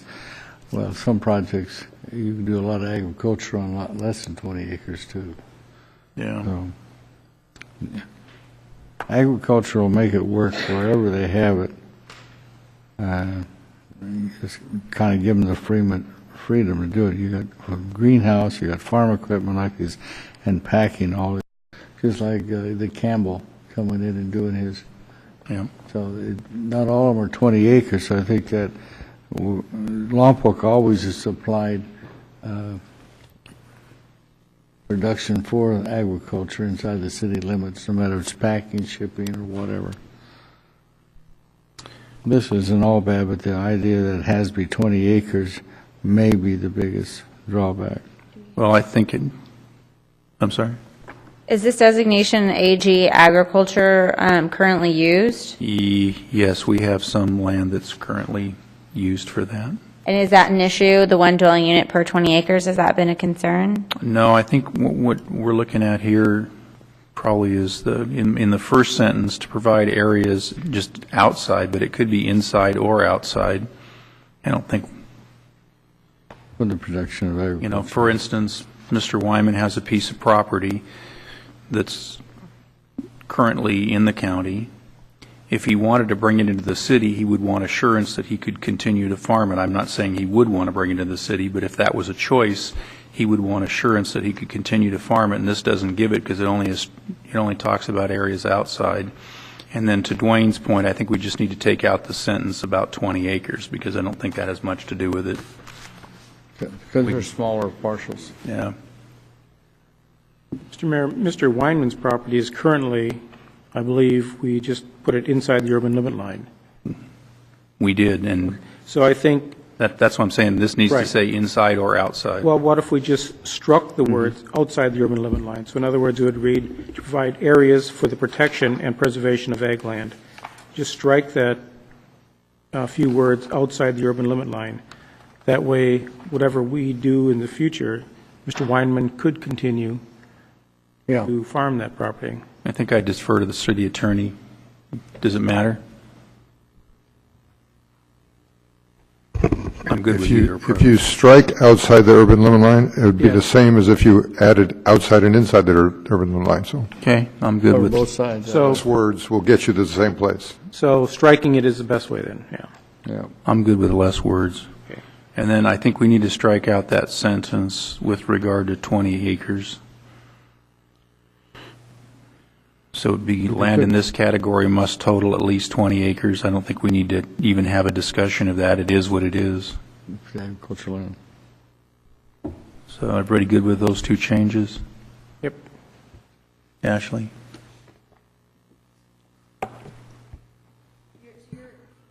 The second suggestion was the allowable building density. That's the one dwelling unit per 20 acres. Yeah, I didn't even look at that. I was just looking at the uses, because if you have ag, I don't know if you're going to build buildings on it anyway. So it'd have to be, I don't know. I think we could defer that to staff and have them come back with a different number. You're not going to have much agriculture building on 20 acres. They're going to farm every bit of it. It's out in the area that we're talking about. It's prime agriculture, so Yeah. if it goes out of agriculture, it's going to go in something else. And so that's, the small parcels and large parcels can be built on. But you don't need a minimum 20. I'm concerned about agriculture had to be 20 acres, and to do that, then you're going to run into some problems. Mr. Dalton, I have a quick question for you. Since we're land use, why couldn't this designation be combined with, residential ag? I think that this is specifically for an agricultural operation. Yes. That would be within the city limits, so there would have to be a definition of the defined agricultural operation. Well, Wyman is your major example, too, if he did come in, so. Well, there's one, but The land use, the general plan land use for the property that Mr. Weinman is using is low-density residential. And Mr. Weinman can continue that use no matter what the designation is on the property. That's been part of the discussion when we had the discussion with the Bailey Avenue. It is a legal non-conforming use that continues on. So whatever the within or either in or outside the urban limit line, the city has that designation on the properties at the boundary. If anything occurs there, that is what the city will look at that time. There could be a general plan amendment, zone change to meet whatever the developer, if one of those property owners comes in with a request to develop the property, we would then look at what their request was. Thank you. Dwayne? That's it. Oh. Okay. Look a little further, see if there's anything else here that...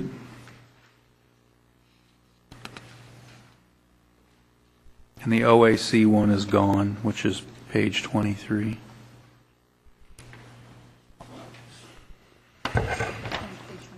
Yeah, that one we took out.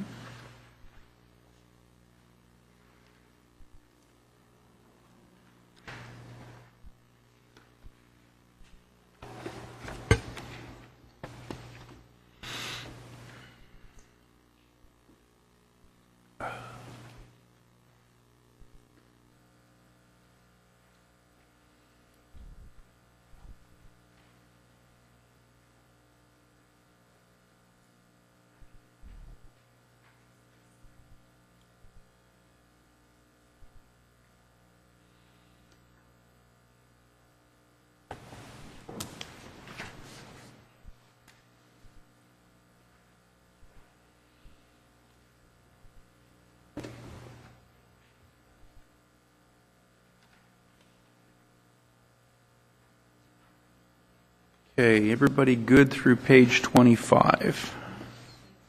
Okay, so now I'll have oral communications on this section, which are the general plan land use category definitions. Anybody want to talk to us about any of these? Nope, okay. Close that and come on back. You know what, let's just take a 5-minute stretch break and we'll go to this next section. Okay.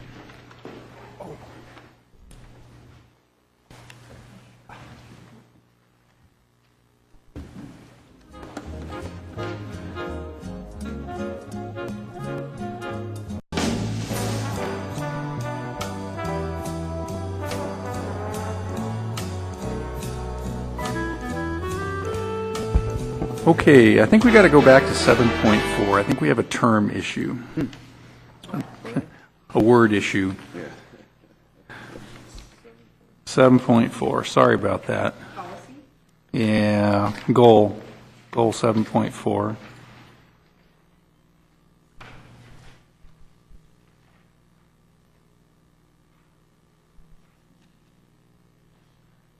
What do you think biodynamic farming is? Yeah, my understanding, we discussed this at Planning Commission briefly, it had to do with something with soil amendments, the management of soil. I don't know the precise method. Okay, Wikipedia, come to the microphone. And hand it over to Mr. Dalton, and he can look at it and see how he...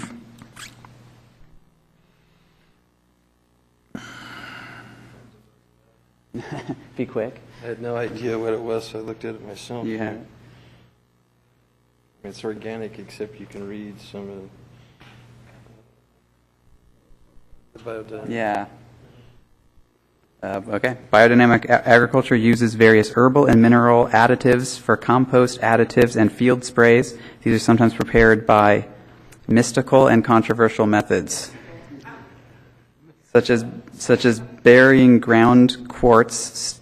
Well, it's going into, I think, some of the more absurd examples. The use emphasizes the use of manures and compost, excludes the use of artificial chemicals on soils and plants. It's the mystical aspect that threw me. Yeah. Yeah, I think that's I think that the more generally acceptable idea is just that it's a method of organic farming. That's was my previous experience with it, is it's just a method of organic farming. I mean, that is kind of weird. I hadn't heard of it in that instance, but it just emphasizes a sustainable approach to agriculture. We already have the term organic in here, so we strike and biodynamic. Yeah, I think so. I went on the Biodynamic Farming and Gardening Association, and it says biodynamics is a spiritual, ethical, ecological approach to agriculture, food production, and nutrition. It's a little far afield, I think, for a general plan statement. And Webster's has it defined as, it keeps it simple, related to a system of farming that uses only organic materials for fertilizing and soil conditioning. It's pretty simple. Who provided the suggestion to include that? A former planning commissioner. Yeah, I think that we can strike that. Yeah. Okay, moving back to where we were after one strikeout. So now we're over to land use element implementation measures. Let's see how we measure up. Okay, and so the implementation measures are the specific action items that are implementing the policies we've just discussed. They're kind of all put together in a single place here. There is one subsection on page 28 that specifically addresses implementation measures related to infill development. I haven't organized these and broken them out any further than that for discussion purposes. But the one that I did want to highlight is measure number 3, which has been modified based on the direction regarding the Bailey Avenue area. And the new language, which is directed for staff to come back with, is that land use entitlement projects in the Bailey Avenue corridor, as shown on the land use map, shall coordinate provision of infrastructure extensions, vehicle access, and installation of a 200-foot buffer along Bailey Avenue, but it has no reference to a specific plan requirement.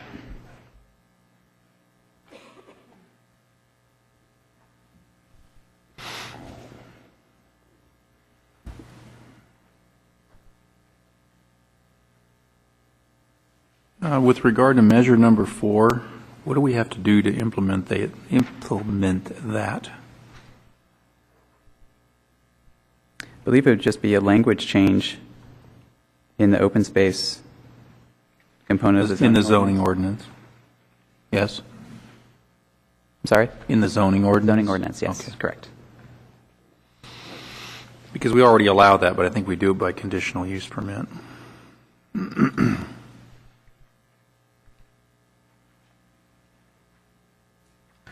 I might just mention, oh, that's too loud.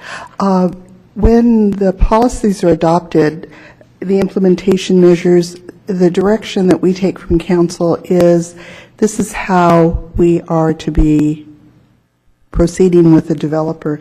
And even when we have not necessarily taken the action to amend the zoning language, we do follow these implementation policies because the general plan is our guiding document.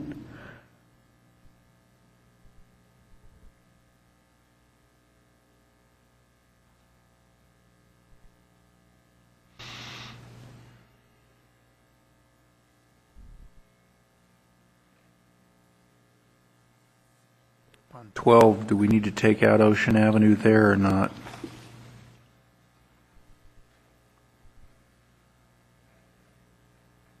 I think we would. So going back quickly to measure 3. Sorry, I'm just going back to this really quickly. This is as it's going to remain, is that correct? The version on the screen is the revised. Land use entitlement. What does it mean by shall coordinate?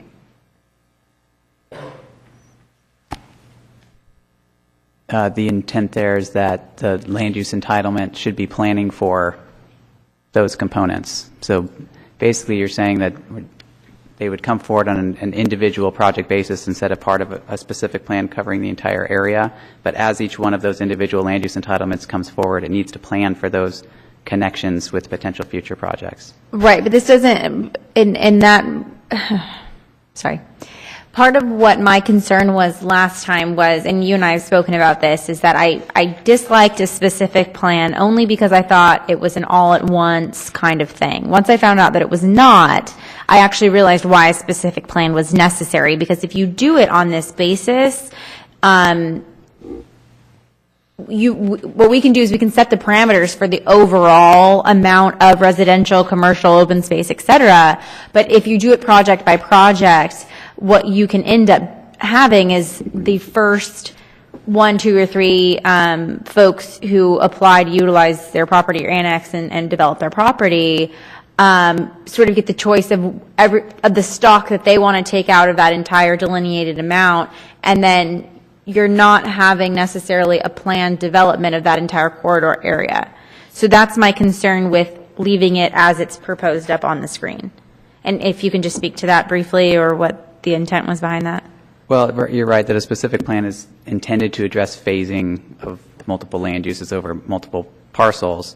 This is trying to get at that same idea, but in a more incremental way.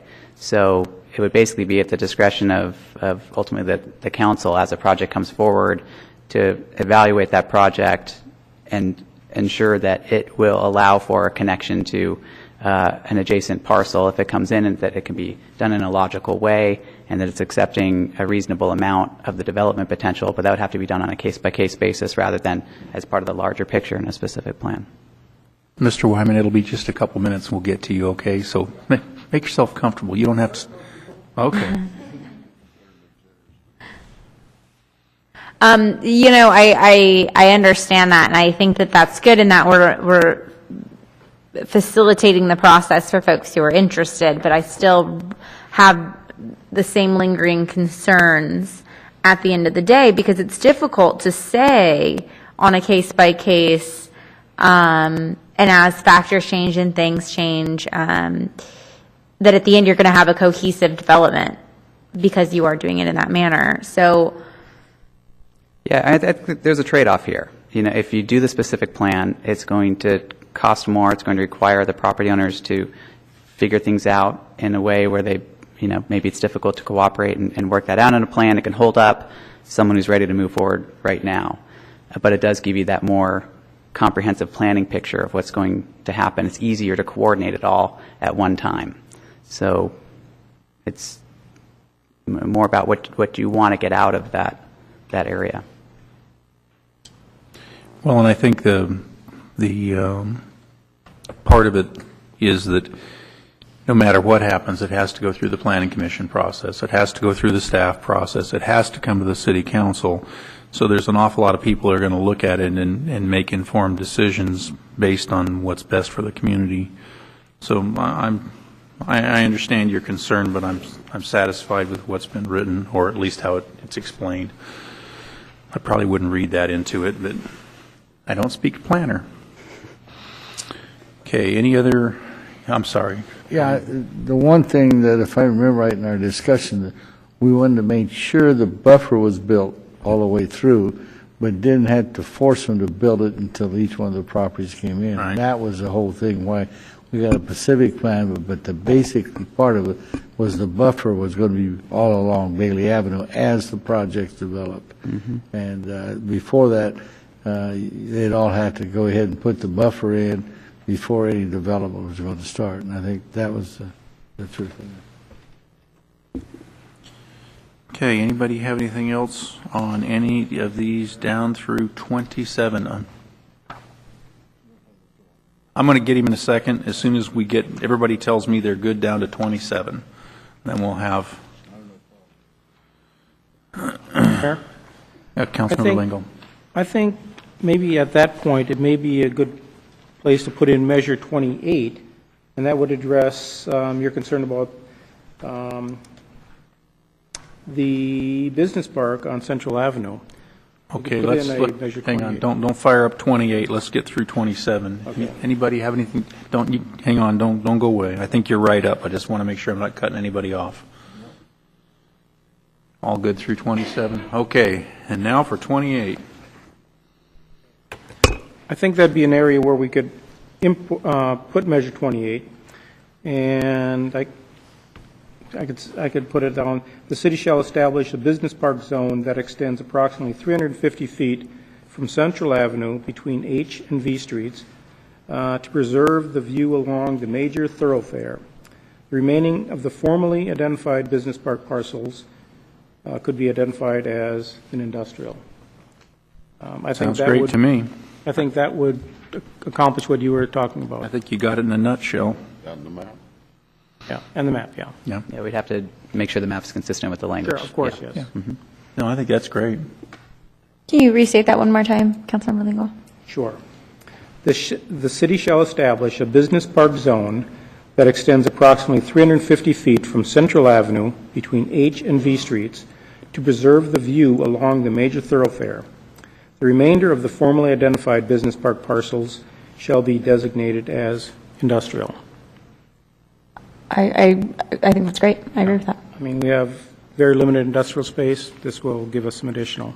Without losing the business park designation. Yep. Stacy, you have that? And as long as the map can be consistent. And you give them the ability to wordsmith because Of course, yeah. we don't speak legalese. Okay, everybody good with that? Yep.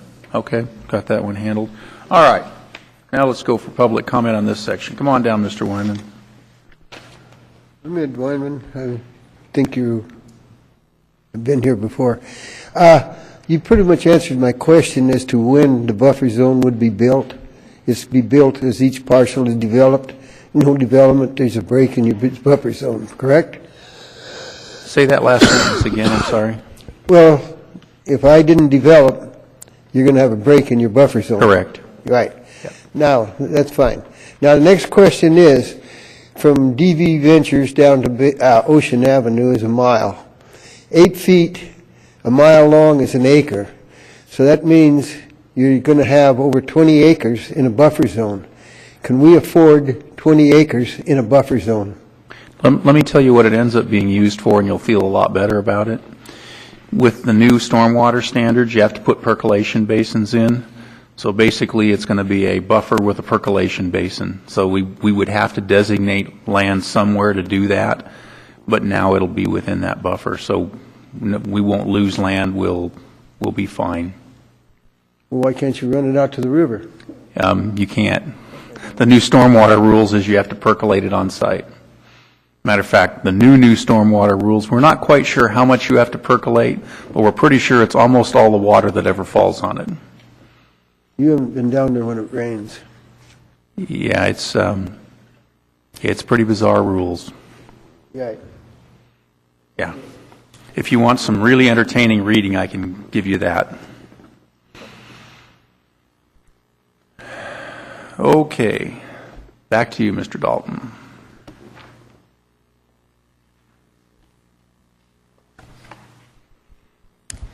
So that was it for the land use element. We're ready to move on to the circulation element.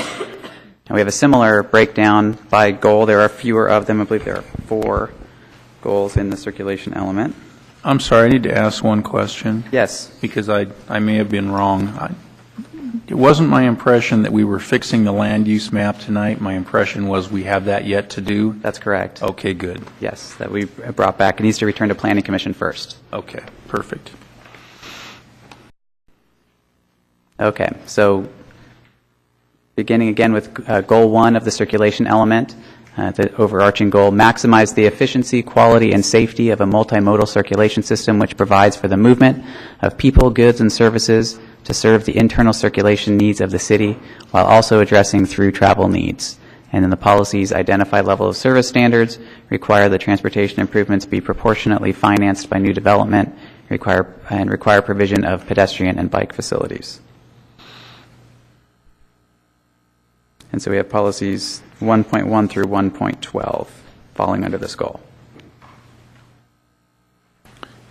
Okay, with regard to lost C or better, what happens if it says we shall? What happens if we don't? There is flexibility if it is a CMP intersection, identified intersection. You can go to LOSD as long as there's an improvement identified as part of the CMP to improve that. What's central and H nowadays? Anybody know? I think it's a C already, isn't it? It could be. So what would happen is, let's say a development project were to come along and it would trip that threshold. It's basically saying that a mitigation measure to make an improvement to rectify the situation would need to be imposed on that project, or it couldn't proceed because it would be inconsistent with this general plan policy. So, for instance, if we had 600,000 square feet of industrial built at Central and V. Victor, that intersection is going to probably go to D. And would they then be required to do something above and beyond what they would be required to do for traffic signal, for instance? There'd have to be an individual traffic study that showed that, but one thing that we demonstrated through the EIR is that all of the intersections in the city, with the exception possibly of A Street and Ocean, have identified improvements as part of the CIP and noted within the circulation element that if they were to move forward, would address the problem and the system would operate at a sufficient level of service.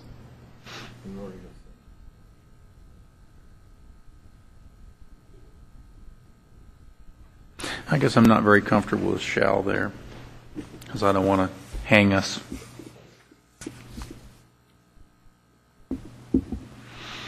I can. 1.2. Knowing the issues we have with Central and H, and knowing Caltrans, and knowing how long it takes to get something done, I don't want to put something in place that's going to stall a project that we desperately need while we try to fight our way through the Caltrans nightmare. I mean, it's taken them 2 years to let us get a signal put in at R and Ocean. I can't imagine what it would take to redesign the Central and H intersection. It would probably take 5. And if then that stalled the other project as a result of it, given our future financial challenges, I don't want anything. I guess that one I would really believe which should be a should. Realizing that we want to do the right thing, but I don't want to get buried in it. Councilmember Lingle. I hope I'm not taking away from that discussion, but I believe this may be an appropriate point to ask this question. My other concern, the intersection I'm concerned about, is the Y intersection. At our next council meeting, we're going to be talking about the development out there, and there's terrible pedestrian access there. So are we addressing that here at all? We do have pedestrian policies within For the Y circulation area. element. I don't know that it's specifically for Yeah. for I the don't Y. know if there's some way we can incorporate something this evening into the circulation element to address that area. I mean, that's a real problem area right now for circulation, and it's only going to get worse as we discuss. And guess who owns that one? I'm sorry? And guess who owns that? Our buddies at Caltrans. Yeah, so They won't even cut the weeds. I don't know if 1.2 will address that, or we can't I think get it to policy address it. 1.9, if you take a look at that, Councilmember Lingle. Okay. Developers of new commercial, that's mixed-use areas. Where is there one for residential, the same requirement for residential? I didn't see it in here at all, that's why I'm asking the question, because I just really believe we have to address that.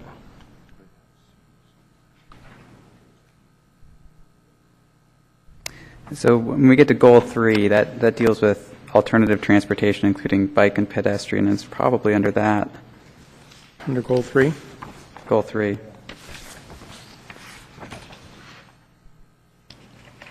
Okay, well, we can wait till we get there, and if not, we can always Okay. go back. Okay, let's go back to 1.2. You guys okay with changing that to should?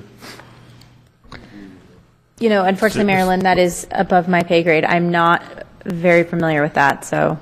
And from the rear, we hear. Yeah, Central and H is a CMP intersection. So, I mean, the language in 1.2 allows CMPs to go to level service D already when mitigation can't be met. And what is it now? It's a C now? It's a C, and it's as you know, that intersection is currently under design for the improvements, which... That's a good thing.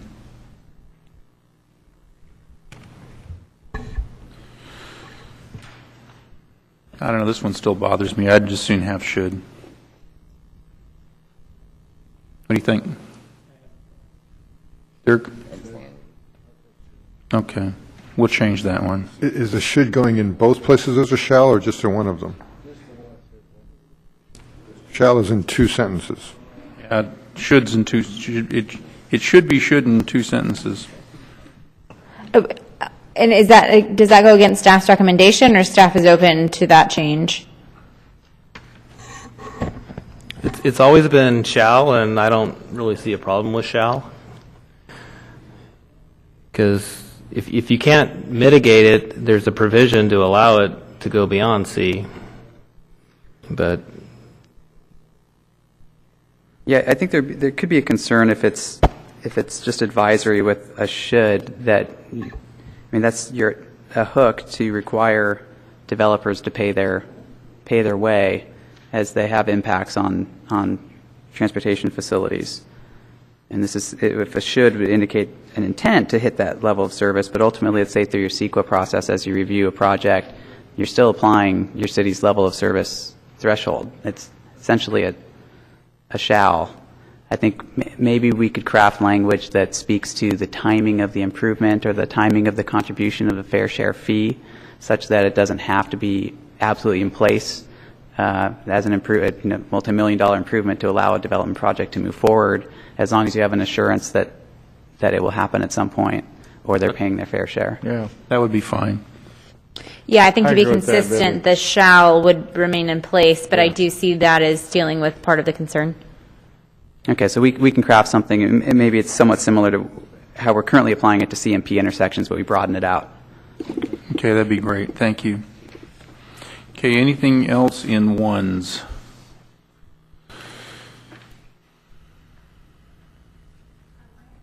I do have a question about policy 1.12, and I'm curious, isn't that sort of a requirement because of ADA anyway? A lot of our intersections now, in the pedestrian walkways, you have to have the ramps and all of those kinds of things. So I'm just curious. Yeah, it would just be reaffirming something you have to do anyways. Thanks.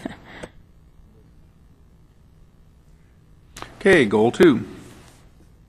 Okay. Oh, sorry. Sorry. Councilmember Lingle? Well, actually, I think policy 2.5 may address my concern with the Y.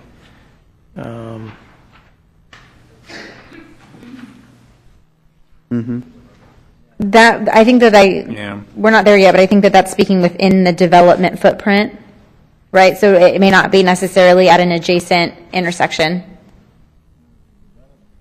Yeah, the development is at the intersection, though.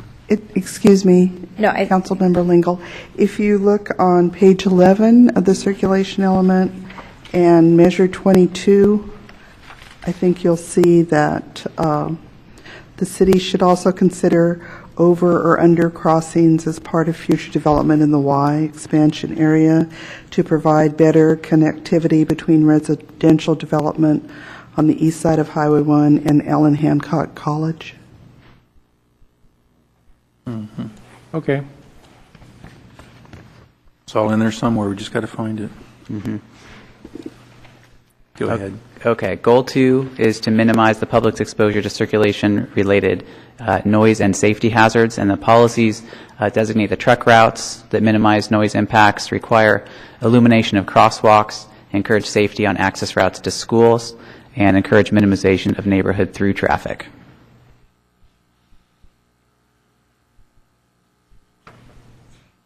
So policies 2.1 through 2.6.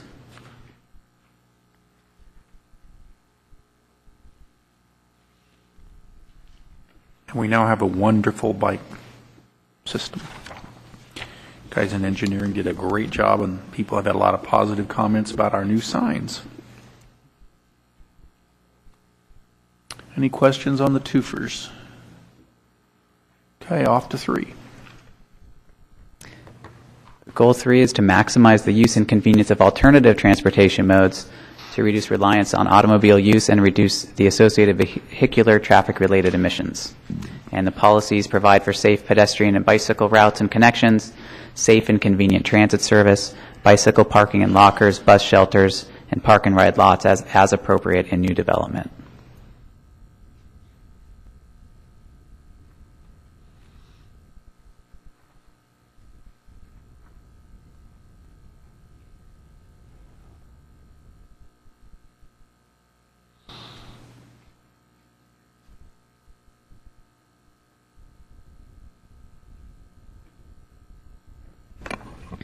So I do have a question, only because this was a challenge that I came to in regards to crosswalks, in particular across the Caltrans right-of-way.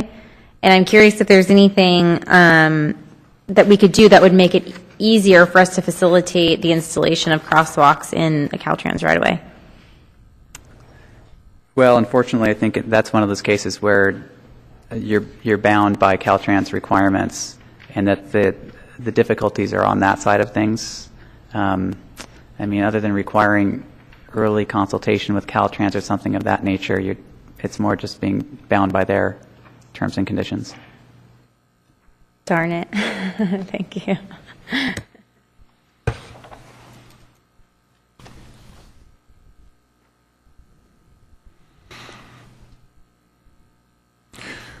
Okay, don't shoot me for singing the same song, but I wonder if there's somewhere in here we could get a little tidbit on encouraging the use of compressed natural gas vehicles as an emissions reduction. And I don't know if this would be the appropriate point, but somewhere in here. Because, as I've said 25 times, I think it's the vehicle fuel of the future. And we're putting in a station. Yeah, you know, this goal does reference vehicular traffic-related emissions, so Yeah, it would fit here. But I think, but it would also fit in the conservation element in Phase 2. So we could make a note to bring it back as part of that as well. I'm more than willing to have you put it wherever you think it best fits. I just like that to be one of our shoulds. But we're going to support that. You know, it would really fit either place, but we will probably have several, I would assume, goals and policies related to emissions reductions, clean air within the conservation element, so it might fit in a little bit better there. Fine. And just so you know, in case you don't, well, you know about the CNG station we're getting, right? I don't know where the local one is. It's going to be over at the front central in front of the school district cafeteria. That's great. We helped them get the funding, and if their design guy would ever finish it, we'd get it put in.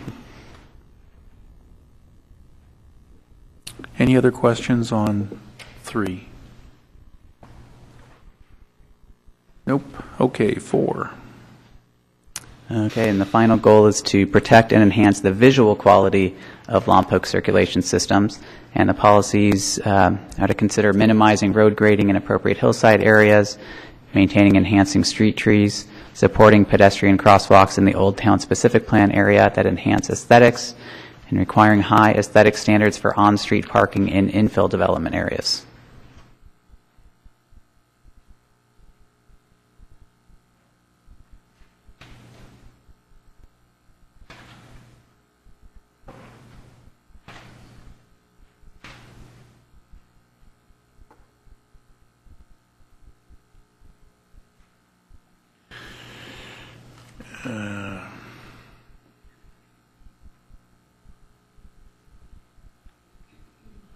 City engineer, would you look at 4.5 and see if that's going to cause you any grief?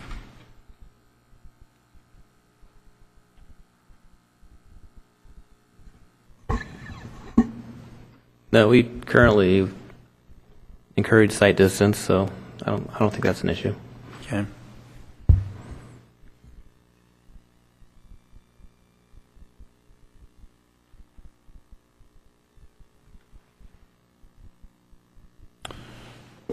Any questions?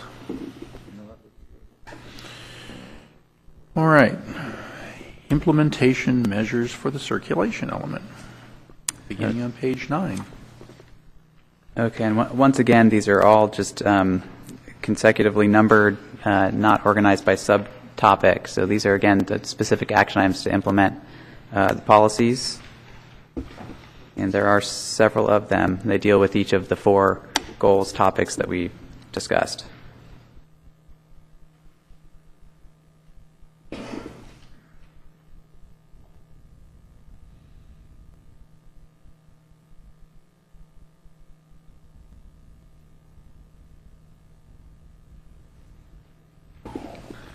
How do we implement measure number 7?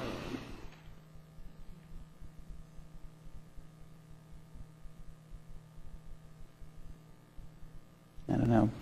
Michael or Lucille, must be some sort of a limitation on allowing park and ride facilities currently. So it would be adding language to make that an allowable use in certain categories.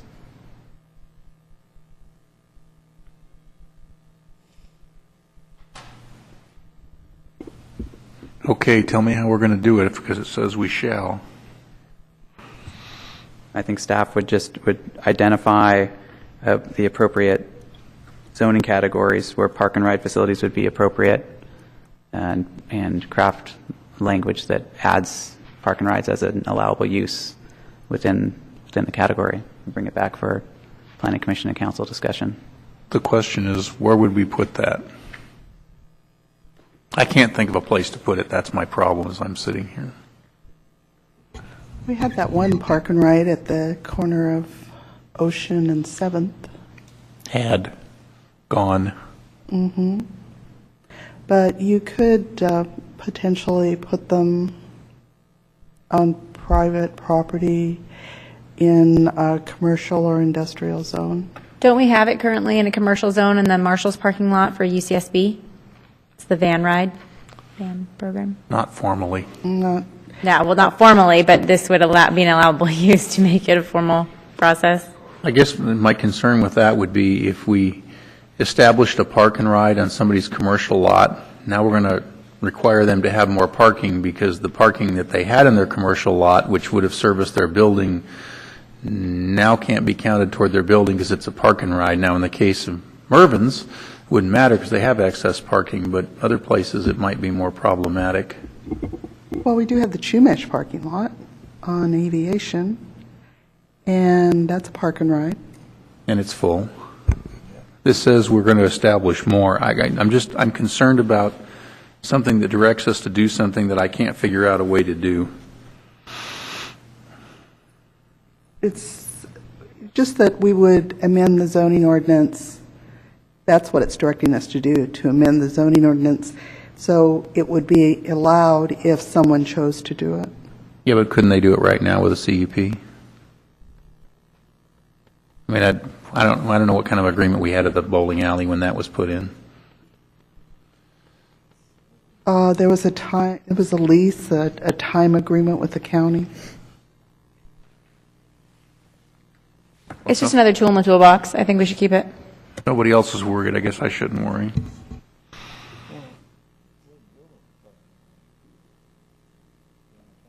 Kind of, in a way, yeah.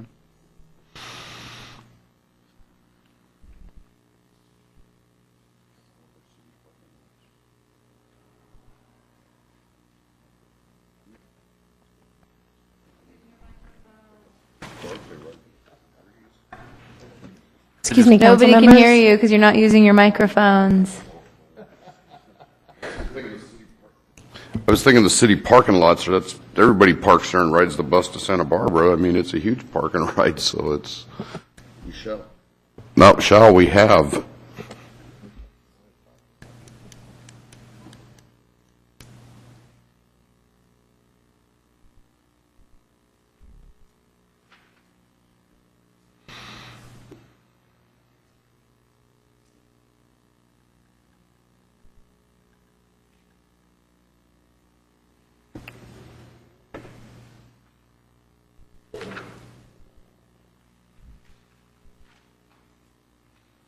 Okay, explain to me on number 19 what a transportation demand management plan is.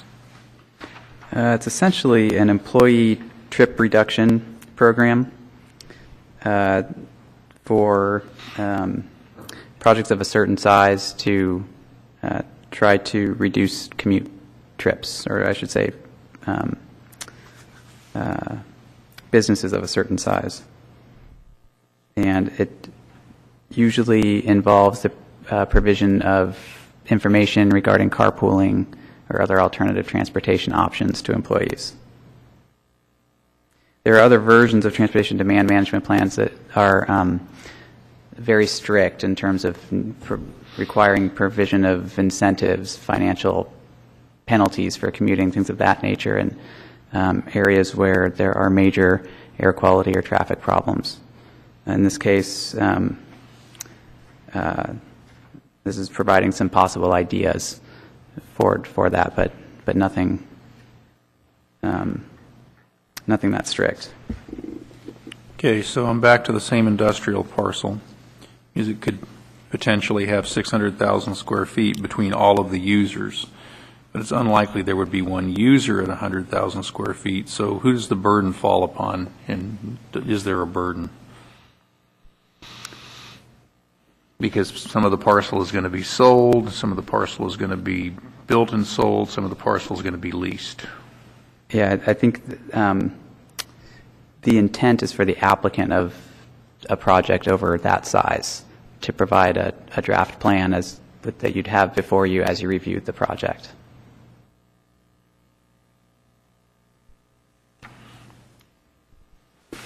Okay, so it's going to be built in phases. I guess what all you need to say to me is that this is not a heinous thing and it's easily done. Yeah, that's what I'm trying to get at. Okay. There's different versions of it, and we chose a version of it that's should be fairly benign. Yeah, okay. Exactly.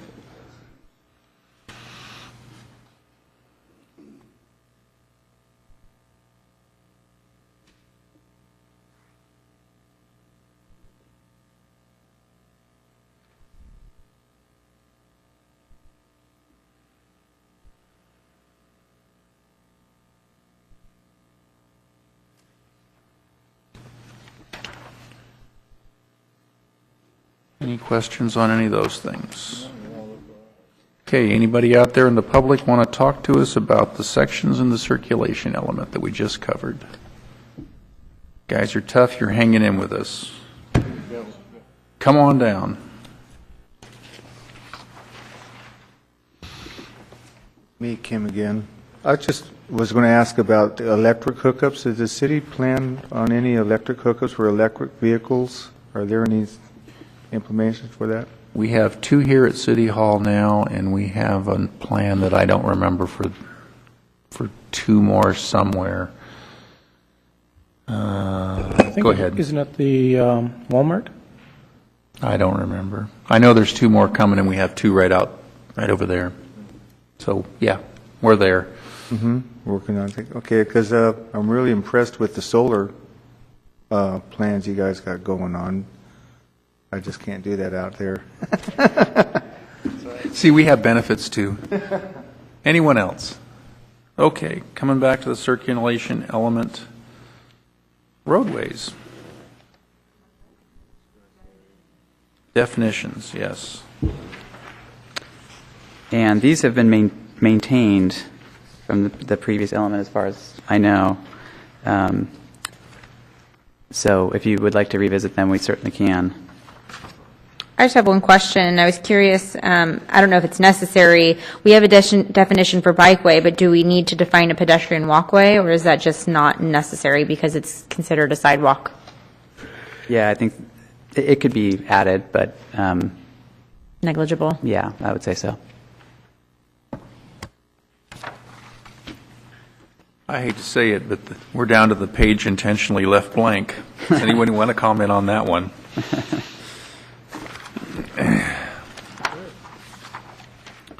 Okay, what action would you like us to take now? Well, I believe we have the direction that we needed. Lucille, is there anything else we need to request at this point?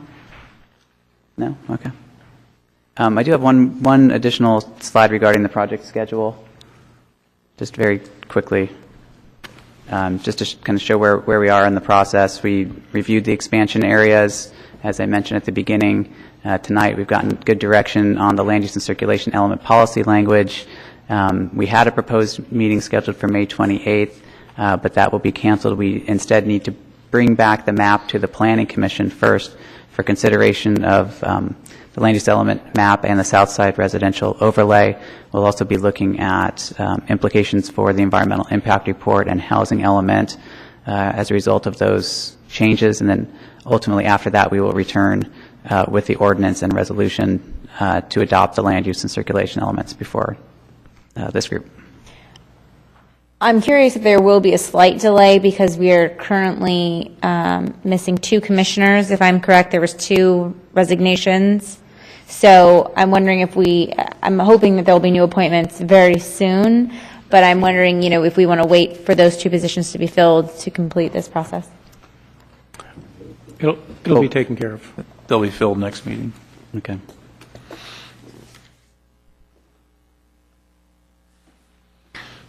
Is that all there is? That concludes my presentation. Oh, my goodness. Could you start over on something so we just take a little longer? No. Okay. Written communications. Have we any?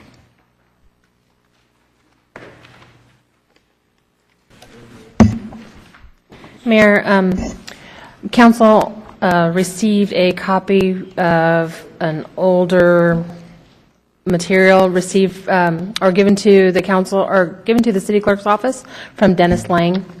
Everybody received a copy of that. Yeah. Okay.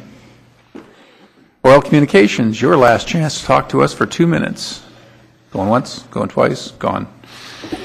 See how quick that went? Council requests, comments, meeting reports, etc. Since this is an off meeting, I don't think anybody have anything they're dying to share? I just really quickly want to give a huge thanks and shout out to the Food Bank of Santa Barbara County and the citizens who donated and the volunteers who donated their time. They collected over 7.5 tons or 15,000 pounds of food that was collected through the program with the U.S. Postal Service. I don't know if you guys saw that program. So a huge shout out to them and all the work that they've been doing, gathering the food and distributing it to those in need. So thank you very much for that.